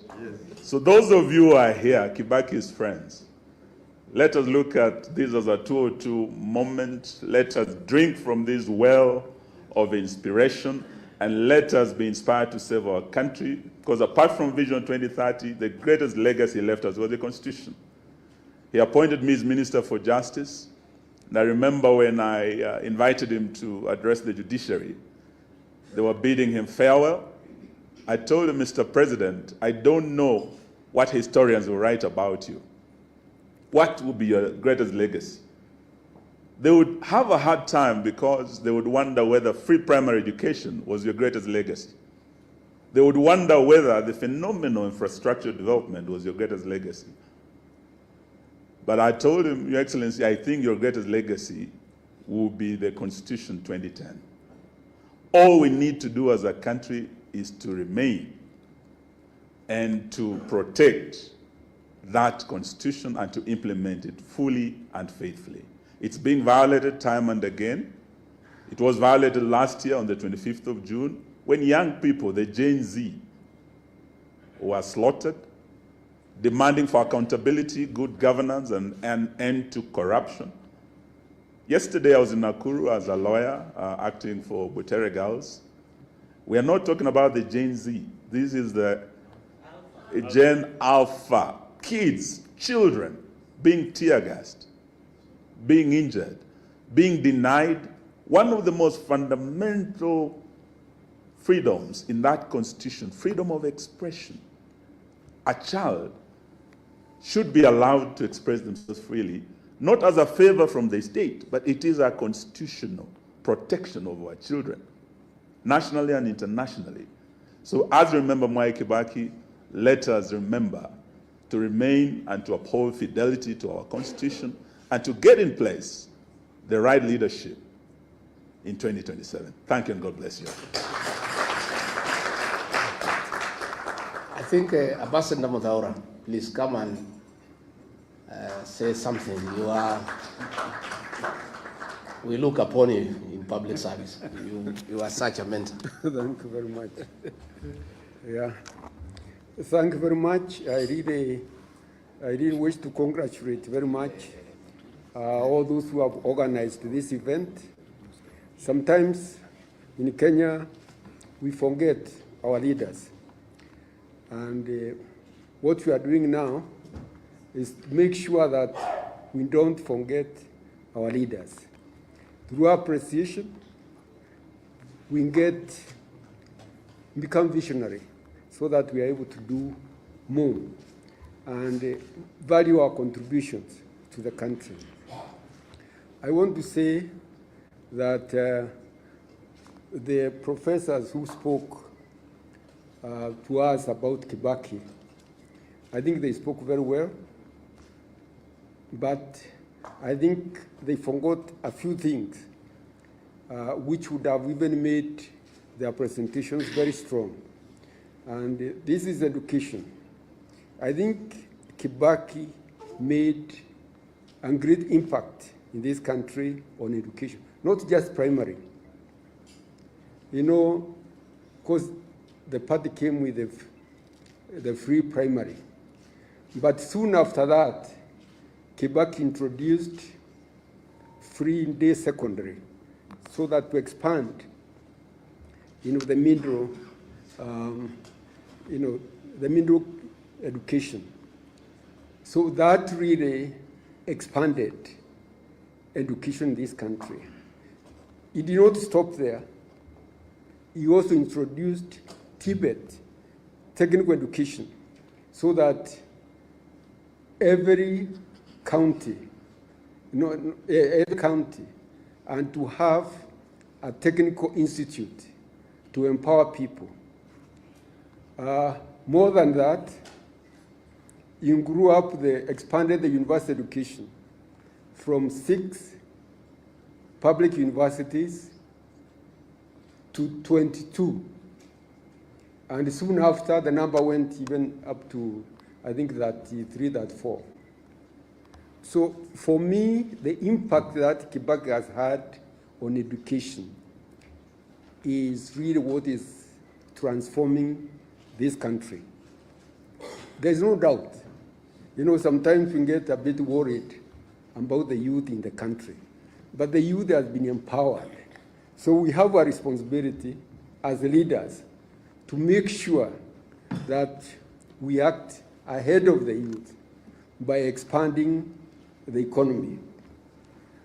I'll tell you how, when Mungiki became a nuisance, you know, when the Ministry of Youth was created, was in response to the Mungiki menace. And we realized, Kibaki realized, that a lot of these people, youth, are idle.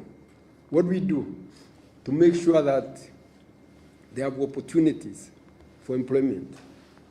So what we did was, to take care of the youth was to expand the education, of course, so that they stay in school longer and they are more technically empowered to do that. Then on top of that, he really identified the sectors that needed to be expanded so that they can create more jobs. You know, at that time, Nairobi, there were no high-rise buildings. In fact, we used to have Nyayo high-rise somewhere near the down Nairobi Dam, Nyayo high-rise as Mwai Estate. There was Kariako, which was done very early, and there's more high-rise also estate in Outer Ring. We didn't have high-rise apartments. So Kibaki opened up Nairobi for high-rise buildings and multi-purpose, multiple use of buildings, not just residential. You can imagine Upper Hill, or just bungalows. How many people are in Upper Hill in bungalows in 1 week each? How many people? Places like Kilimani, places like all these areas around Nairobi, even Parklands, Westlands, Lavington, they were just bungalows with very few people. People having just 1 acre in one house, a family of 2 or 3. So you opened up, and they look at Nairobi today. I mean, all these high-rise have created also jobs, a lot of jobs. So really, what I'm saying here is that Kibaki really valued think tanks very much. That's why the Economic and Social Council could come up with various options. And once he's convinced about the best option available, he would just give us, targets. There's no two-way. You are given targets. You have to deliver. And you just say, don't talk too much. People will appreciate what they can see. Do it. When people see it, you remember the roads, the development of the roads in the country, infrastructure, the ICT. I remember Kenya was when Kibaki took over, Kenya was very slow on adopting the new ICT transformations which were taking place globally. So he said, now, who are we going to give this ministry? We need to have somebody who can understand it. Unfortunately, those days, appointments were only restricted to members of parliament.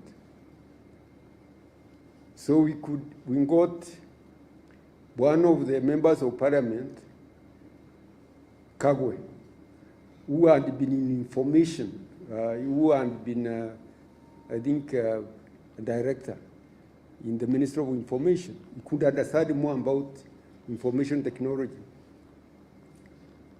Then he asked now, and the permanent secretary, where do we get one who can understand this ICT? Morage said he knows of somebody, a Kisi, Demo, in the university, who was in America, and he is very good in that area. So the two people are appointed. And The first thing they did was to review where we were, and then they realized there was a regional program to bring marine fiber cable to East Africa, because we did not have. That's why we are lagging behind. We're just using the satellite. So the first thing, they went to South Africa, where there was a regional meeting just to push that agenda. When they went there, they found people are just talking at cross purpose, as the program was too slow. They came and said, told the president, Your Excellency, this project, this fiber cable, unless we have it, marine fiber cable, we shall not take off. And if we wait for the regional project, we may wait for another 10 years. Why can't we do it ourselves? Kibaki asked them, and what is the cost implication? What is the cost? He told them it's about $130 million, and consulted with some companies. About $130 million on the land, the marine fiber cable in Mombasa. Then President said, yeah, we don't have that $130 million, but we can find it. I'm sure we should be able to find that money in our budget. Go ahead. It's as simple as that. You convince him, he tells you, go ahead, we shall find the money in our budget. Now, I don't have to elaborate where Kenya is now on ICT. It was so bright and so forward-looking that any idea that could make a difference, he embraced it and then moved very fast.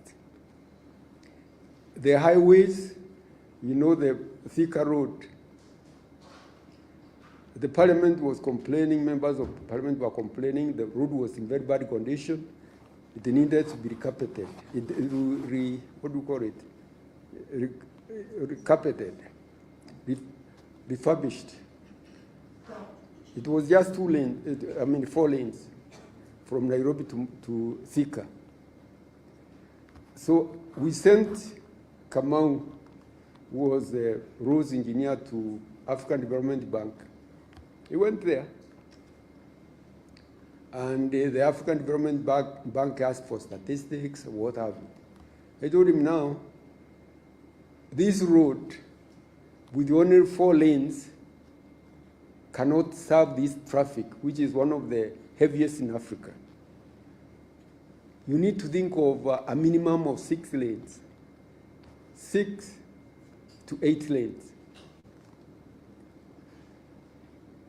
for it to make sense. So they came and briefed the president. The president told them, I think those people are making a lot of sense. Let's do it. We shall try to improvise money and do it. At that time, that $1 billion was like a lot of money. But once that road was done, in fact, it was done in a period of about 2 to 3 years, perfectly. That gave Kenya ambition about highways. And now, I don't have to say about what happened in Nairobi. I don't have to tell you what happened in the rest of the country, because we developed a lot of highways throughout Kenya. And Kenya now is one of the best served countries in Africa in highways. So I thought I needed to say that, to know that, leadership is not just, it requires a lot of thinking also. Thinking, deep thinking, and that's what we had. The president did not have a lot of time for a lot of talking. He wanted to entertain a lot of ideas and discussions. And once he is convinced, then money was not a problem. The other thing which I think may not have been very clear here is that he set limits at how much money you can use administratively. He wanted a minimum of 30% to be used for development, for investment. So whenever you are presenting a budget, your budget should be like a maximum of 70% administrative and 30% investment for development. And really that made us have a balance between the development and the consumption. And that was because we are being led by an economist called Kibaki. We want to balance the investment and the consumption. And that went on very well. The other thing is, as an economist, he did not want to add more taxes. I remember he asked us to review more taxes. When we reviewed, he said there's nothing wrong with these taxes. We don't have to add more.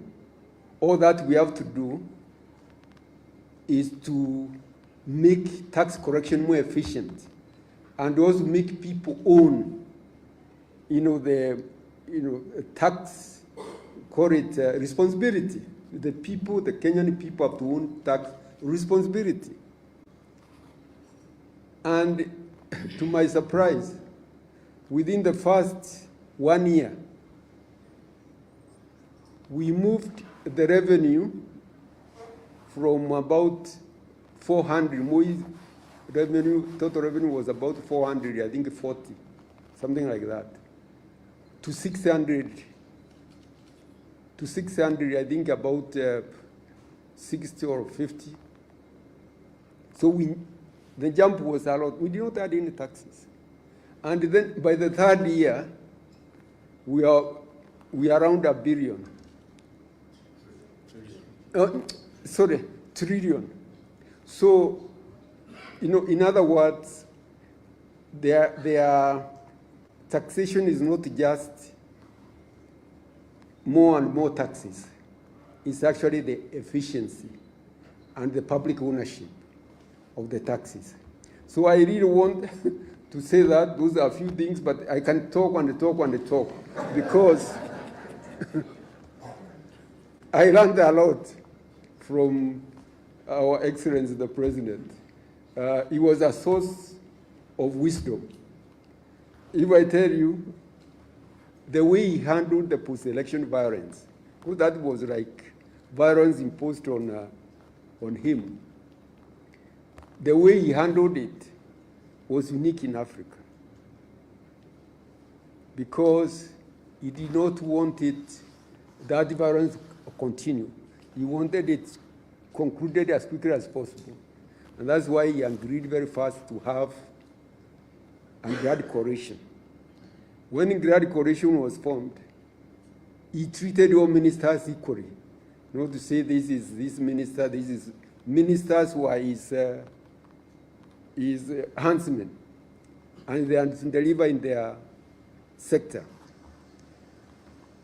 I remember also, with the experience that we had a post-election violence at that time, we realized the violence actually should have been controlled, but we didn't have enough policemen.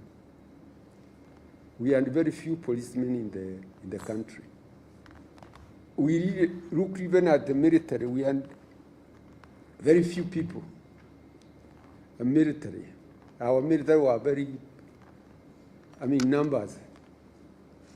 We just give orders so that we don't go through those type of experiences again.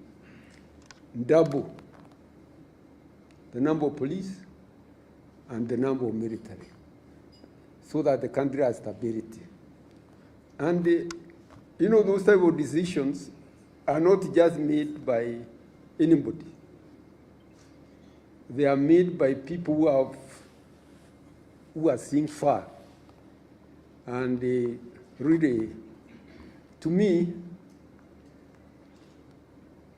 I think people are writing a book, but at that time I was writing mine. I don't know whether they published that book of Kibaki.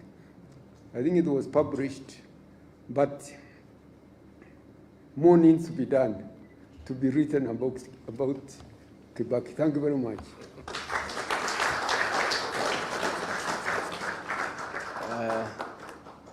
Attorney General Emeritus Justin MUTURI, please don't be as brief as the ambassador. Don't be as brief as the ambassador. Exactly. He was too brief. Thank you to the family of His Excellency President Mwai Kibaki, the organizing committee, the panelists, and all of us that have attended this second lecture. Good afternoon. I'll try to copy Ambassador Mudaura. But let me say this, and indeed I intend to be extremely brief, because many people may not think, when I speak in the presence of Norman Nyaga, my good friend Mzee Joe Consolo Munyao, when I claim to be old, they always laugh at me. They think I'm a small boy. Now that I'm also claiming to be old, in that for the longest time, even when I was a young man, Norman, even as a student in high school, there's been one person in the Kenyan political leadership that I always loved to one day meet. It was President Mwai Kibaki. But because we have been told quite some exciting stuff by the panelists, Mzee Munyao, and now Ambassador Mudaura, I want to just pick one point, not about his eloquence and his capacity to debate any topic in Parliament, which I found quite unique, but it's something that I think, for me, I emulate from President Mwai Kibaki. We've talked about the many gifts that he has left this country. Talked about Vision 2030. And my worry is just that as it comes to an end, we may get into some darkness. His Excellency RIGATHI has always been telling people that whenever it gets very dark, it's just about dawn. You're just about to get to some light. But I fear for the country if it gets too dark. This document that at every time, and it's a dictator, before you take up any state job, you must swear by the Constitution to defend it, to uphold it, to protect it. As my brother Eugene pointed out, dedicated the whole chapter 6. But know what? Actually, you don't need to read chapter 6. You just need to follow the public life of the longest serving member of parliament so far in this country, Mwai Kibaki. Chapter 6 is on leadership and integrity. How it is that somebody could have been in public life, in politics, that long, and to date, you don't hear anybody saying, oh, they planned this, they planned Thika Highway, but in the process of planning Thika Highway, there was this which was supposed to sort out some things. This, for me, is extremely important. Even as we read that chapter 6 on leadership and integrity. We've been told about ICT. How I wish we all in leadership could borrow a leaf that when we come up with projects, public projects, we don't do so because we have hidden private interests in there.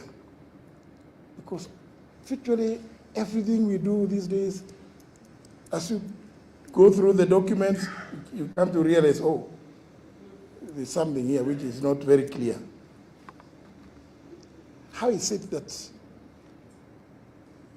President Mwai Kibaki went through it, Minister for Finance, Minister for Health, Assistant Minister, but you can't hear. And in those very critical dockets, to date, you cannot see or hear what we hear today. So, ladies and gentlemen, brothers and sisters, whether you read chapter 6, read about President Mwai Kibaki to know what it is. When we talk about good governance, when we talk about integrity in public leadership, in office, you just need to read the history of Mwai Kibaki. Then you can read chapter 6 as kind of a lullaby, because when you read the history of Mwai Kibaki, then integrity in public leadership, in public office, will become so clear to you that you don't need to read anything else. Many of you, I'm sure, are religious people, either Muslims or Christians or Hindus. You know, virtues, the virtues of integrity, honesty. I think there's a lot that we can learn just by reading the life of President Mwai Kibaki, because it amazes me how somebody could have been in leadership, rising to the highest office, and you still cannot hear anything, not touching even on his family, not touching not even his close friends. It speaks volumes. That is the legacy of Mwai Kibaki that I live with. Thank you very much.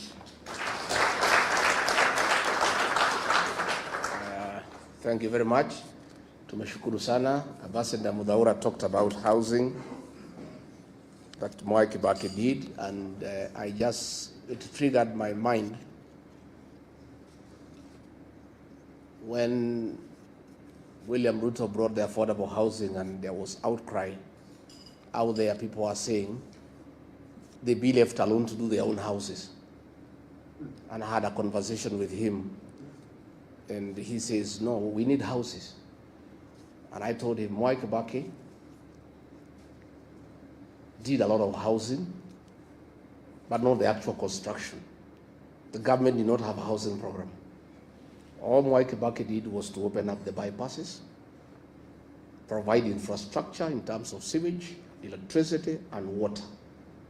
And the private sector, on its own, build houses all over Nairobi. And they are there for everybody to see. There is no need for government to compete with the private sector to put up houses. The work of government is not to do houses, it's to provide services. And of course, he said, I'm not Mwai Kibaki, I will do things differently. So one of the things we intend to do, those of us who are like-minded who want to have a regime change in 2027, is to scrap the housing levy and reinstate the housing initiative to the private sector by government just providing services. Just do roads, water, open up, and things will just come up on their own. Again, I must say, I went to see Mwai Kibaki in 1988. I was a student leader at the University of Nairobi. I was the chairman of the Nyeri University Student Association. And through my then member of parliament, the late MUTURI, I sought an appointment to see the vice president, and I went to his office in Jogo House. And we had a lot of discussion, and he wanted to know what are my ambitions, and I told him I'm interested in business. I had thought he would give me some money to start the business. Not Mwai Kibaki. He went on his shelf, behind him, there were many books. And he looked through, produced one book and gave it to me. That book, the author is called Jonathan Black. It's called The Oil. He said, if you want to do business, go and read this book, you'll be a good businessman. That is his mentorship, and today I'm a good businessman, instead of tokenism. Judy, please work quickly to finish the mausoleum in Othaya, because much as we are having this ceremony here, the villagers back home would like to celebrate Mzee, and they would like to come and remember him. And since we cannot bring them here to Nairobi to listen to Professor Kagwanja and foreign policy, they would just like to come to Othaya just to remember the old man for what he did for the people of Othaya, for what he did for the people of this country. Professor Kagwanja, thank you. On the foreign policy, you have told us Mwai Kibaki, his foreign policy was based on the best interest for this country. The other day I talked about our foreign policy in Sudan that is driven by commercial interest. And I saw one of the Root of Flower girls yesterday trying to lecture me that I shouldn't talk about it because I saw to some constitution. The constitution that I and Muturi saw to is to do the right thing and to keep the law. It's not to enable other countries to buy arms to kill children. And Eugene Wamalwa, you know, we are looking at what is happening about Butere girls.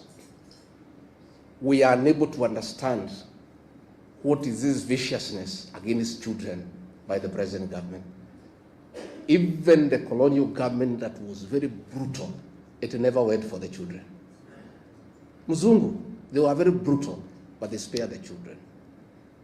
So we have seen a situation where an administration has panicked because this one term is becoming real. So they have gone berserk. They have gone berserk, and they are now fighting shadows, including schoolgirls. From 2 girls, from 3 girls. These are harmless girls.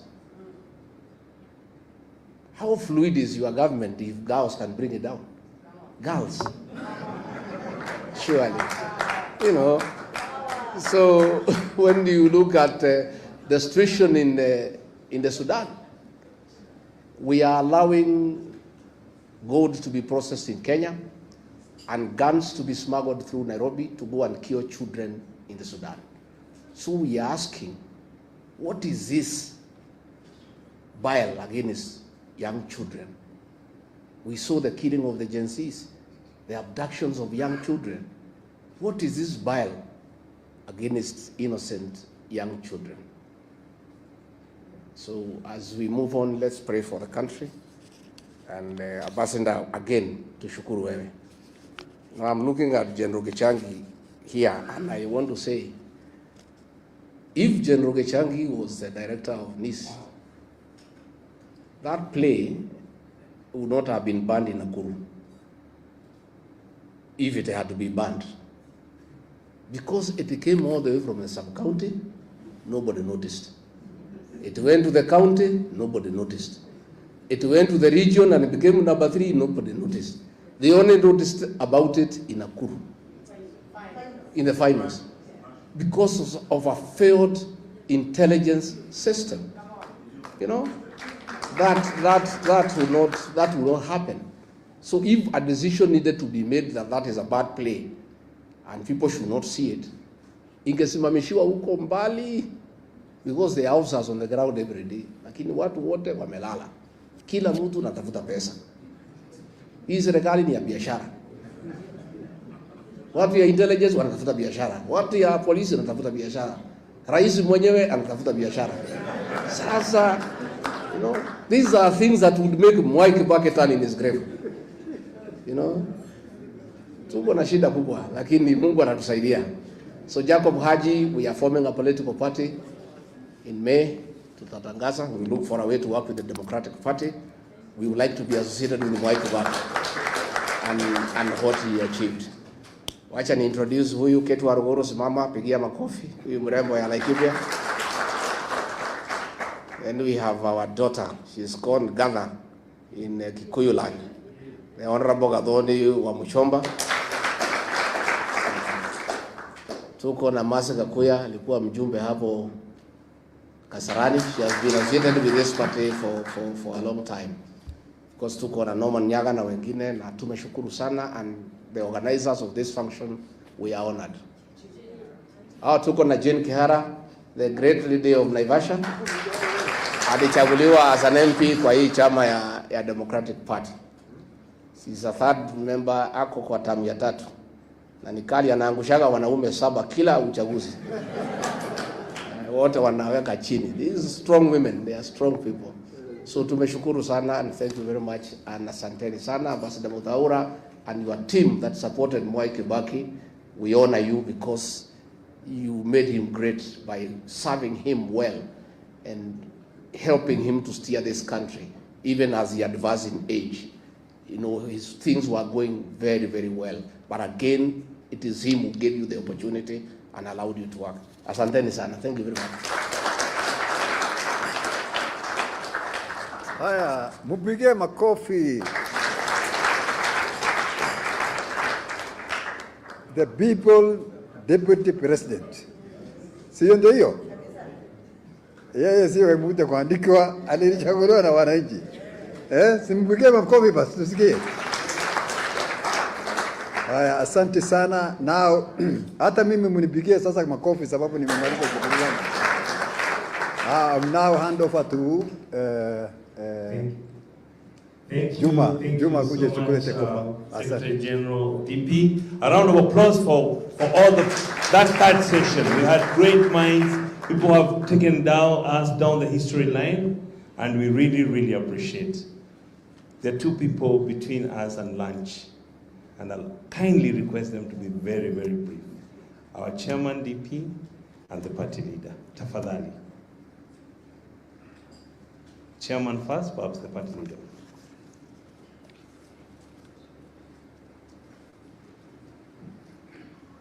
Asanteni sana. Mimi sita commit hiyo offense going against the constitutional right of the stomach. So I will be very, very, very brief. I don't want to be accused for that. Yangu kumutakia heri, mwambia asanteni for being that patient up to now. Mengi has been spoken about Mwai Kibaki. I used to be his security advisor, for those who don't know. And I used to be very close to him. And I come from Modaya. Kibaki, for wale wote wameongea, I haven't heard anyone saying that Kibaki was a difficult person. Because he was very difficult but very diplomatic. Hakuwa mtu ya kuwa moved just like that. Even ministers, when they came to talk to him, alikuwa na washiria hawa wanaongea. He would never stop you akwambie, you don't know your ministry, I know your ministry better than you. Never. He would never say it. Lakini, mwisho he would just suggest, tukiongeza hii, au tuache hii, itakuwaje? Where do you answer your question? Na wakati umeongea, and you speak all the through, yeye mwenyewe alikuwa na kitabu kidogo kama hii. Anatoa, anaandika. When you meet next, atakuuliza, wakati ulikuwa hapa tarehe fulani, anatoa hiyo karatasi, tuliagree on the following. Sasa imefika wapi? Ministers learned about that at that time. They used to come to see him very well prepared, kwa sababu alikuwa anajua atatoa hiyo karatasi kwa mfuko yake. Hata mliona siku nyingine huko Mombasa akitafuta hiyo karatasi kwa mfuko yake huko Gema. He didn't know where he had put them. Yale ingine I would like to confirm is what Mheshimiwa GACHAGUA amesema. He wanted people to work. Because I remember one time when we were coming from London after hospitalization, tukapita Njogoo Road. Mimi mwenyewe nilikuwa namshikilia shingo hivi sababu he had problem with the neck na mkono ingine isianguke. Yeye mwenyewe aliangalia akasema, hawa wote watu wamejaa hapa wamekuja because of us. Kamwambia, yes your excellency, hawa wote ni watu yetu, lakini hawa wote wamewasha biashara yao na nani? Ndio wanje kwa barabara. You see, that was the type of a president who cared for production in the country. The same thing he did in Othaya.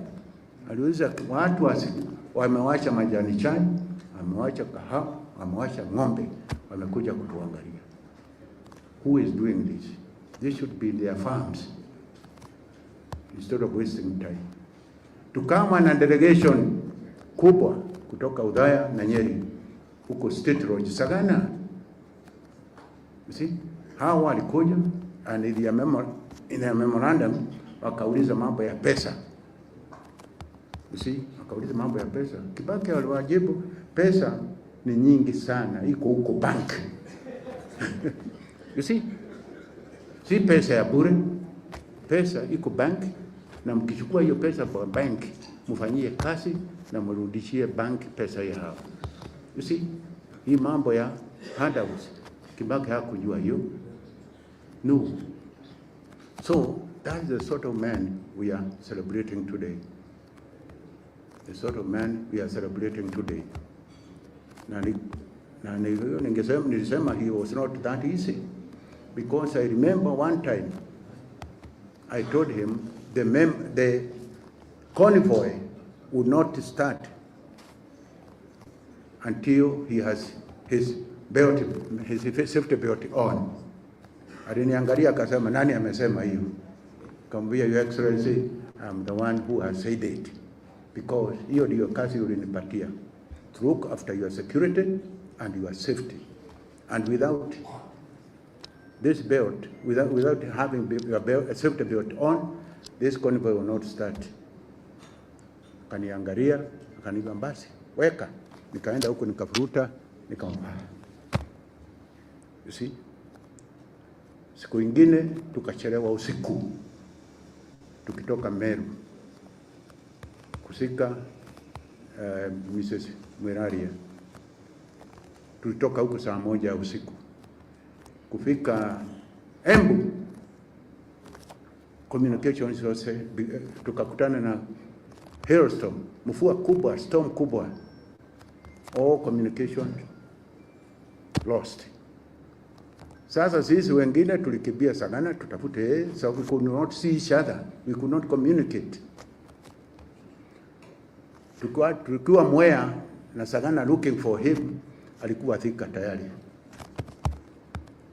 So I knew I was in trouble. So the following day I went to his office. Kamwambia, sir, effective today, you will never travel after 6:30. Aliniangalia akasema, tena hiyo umetoa wapi? Kamwambia, sasa, Your Excellency, this is what I know. In a round over, no VIP travels after 6:30. Sababu 6:30, from 6:30 ni usiku. Sema hapana. Jua iko hapa tu. Na unasema ni usiku namna gani? Kambia no, 6:30 begins at 6:30. Usiku begins at 6:30. Hata katiba, hata sheria imesema, if you break into a house before 6:30, you'll be charged with house breaking. I was explaining to him. Lakini, if you break into a house, after 6:30, you'll be charged with the burglary. And burglary, nabeba, serious penalty. I had to explain to him, and he agreed on that. From that time, we never traveled again after 6:30 at night, because it's very dangerous and risky. So, kwa hivyo, that is the man we are talking about today. And that's the man who has brought us here today to remember him for all what he did for this country. Alifanya mengi, asanteni. Sasa, from there on, I think you are free. Tuende tutafutie the inner man, his benefits. Asanteni, na asanteni, muende salama, na mujienjoy. Asante. Asanteni sana. A round of applause for all of you. Thank you. I think the party leader has left it to the chair. So I think I'm humbled to have an audience with you. I apologize for overshooting the time. And the party leader has to say one more word. Thank you. Good afternoon, everyone. Good afternoon again. I know the stomachs are talking, but the acting Democratic Party of Kenya party leader is talking as she prepares what you are to eat after this. May I welcome you for our second Mwai Kibaki Memorial Lecture and Lunch. My name is Veronica Waithera Maina. I am the Democratic Party acting party leader, but the confirmed deputy party leader. I'm only keeping brief for my brother, Honorable Justine MUTURI. He's my elder brother. I'm only keeping brief for him, and since now he has been told that he's incompetent, I think the party knows he's competent. So karibu brother kuja tufanye kazi. He's competent. According to the party, he's very competent. And that is why DP has been here up to this point. You know, he whispered to me some 2 years back and told me, take care of the party. And I have done so. My brother, the party is intact. So come back, we start now moving around as we did. It's our weakness. Now, as we close this ceremony, I want to appreciate the distinguished guests, ladies and gentlemen.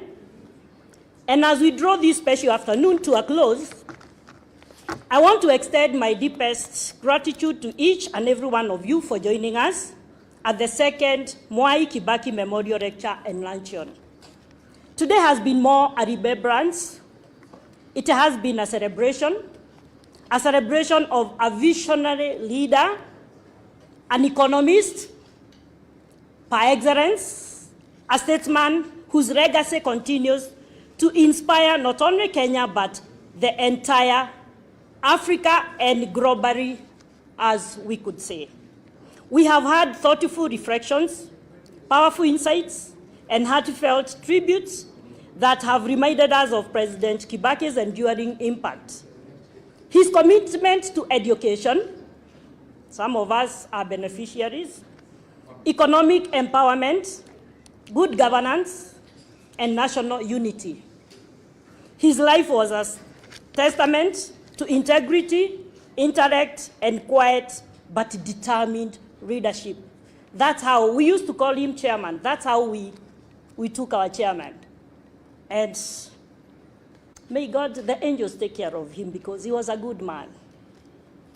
To our esteemed speakers, Professor Michael Shege, who was our moderator, Professor Peter Kagwanja, who was the chairman to our organizing committee, Professor Kivutha Kibwana, Dr. Muhisa Kitui, Honorable Mother Karua, who could not be with us today. She's out of the country, but she was part of the planning, and the delegation from the UN.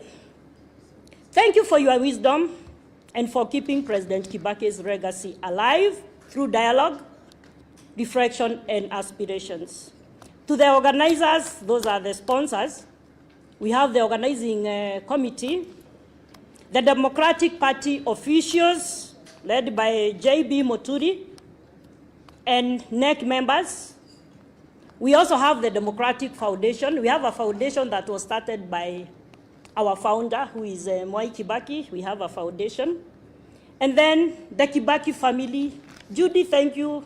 The many times we've met here, it is not in vain that you didn't love your father. May his soul rest in peace. Okay, special thanks to our former vice president who worked with our president, Stephen Kalonzo Musyoka, for gracing the occasion, and he worked very closely with him. I also extend my gratitude to immediate, because I feel very wrong saying immediate former, not former. The people elected president, his deputy president, His Excellency RIGATHI GACHAGUA, popularly known as Rigi, for honoring the invitation and making this occasion very special. I remember he was supposed to be on other commitments, but he said if it's Kibaki's memorial, he will put aside everything else and be with us. Thank you, Our Excellency, for doing that. I also want to give special thanks to former AG, the immediate former CS, public service, and I've just said that being told that he's incompetent, I'm on live TV and I want to say, to DP, he's not incompetent. He's what DP has been where we are today. So don't even think about anything that can deter you from moving along. We know you, we know how you can push. DP, come back, we start working. He resigned when he was going to the government, and because you know very well, you cannot be in government and lead a political party. So he only left and whispered to me, take care of the party. And I have done so, my brother. As we part ways, let us carry forward our President Kibaki, lived by service, humility, and steadfast belief. I also appreciate the coming of our members of parliament present, former members of parliament present also, and I will conclude with wise words from President Kibaki. Leadership, and I want us to listen to these words, leadership is a privilege to better the lives of others. It is not an opportunity to satisfy personal greed, and I will underline the last three words. May his memory continue, inspire generations, and give hope to all Kenyans, because that is why we are here. You are all welcome to serve lunch. As we organize for a photo session, I will invite Professor Kagwanja to come in front. He's the moderator on that. And may you travel safe. Have a blessed week. Have a blessed weekend. And today is, I would say in Kiswahili, Mwamko Mpya. Thank you. Sorry, I recall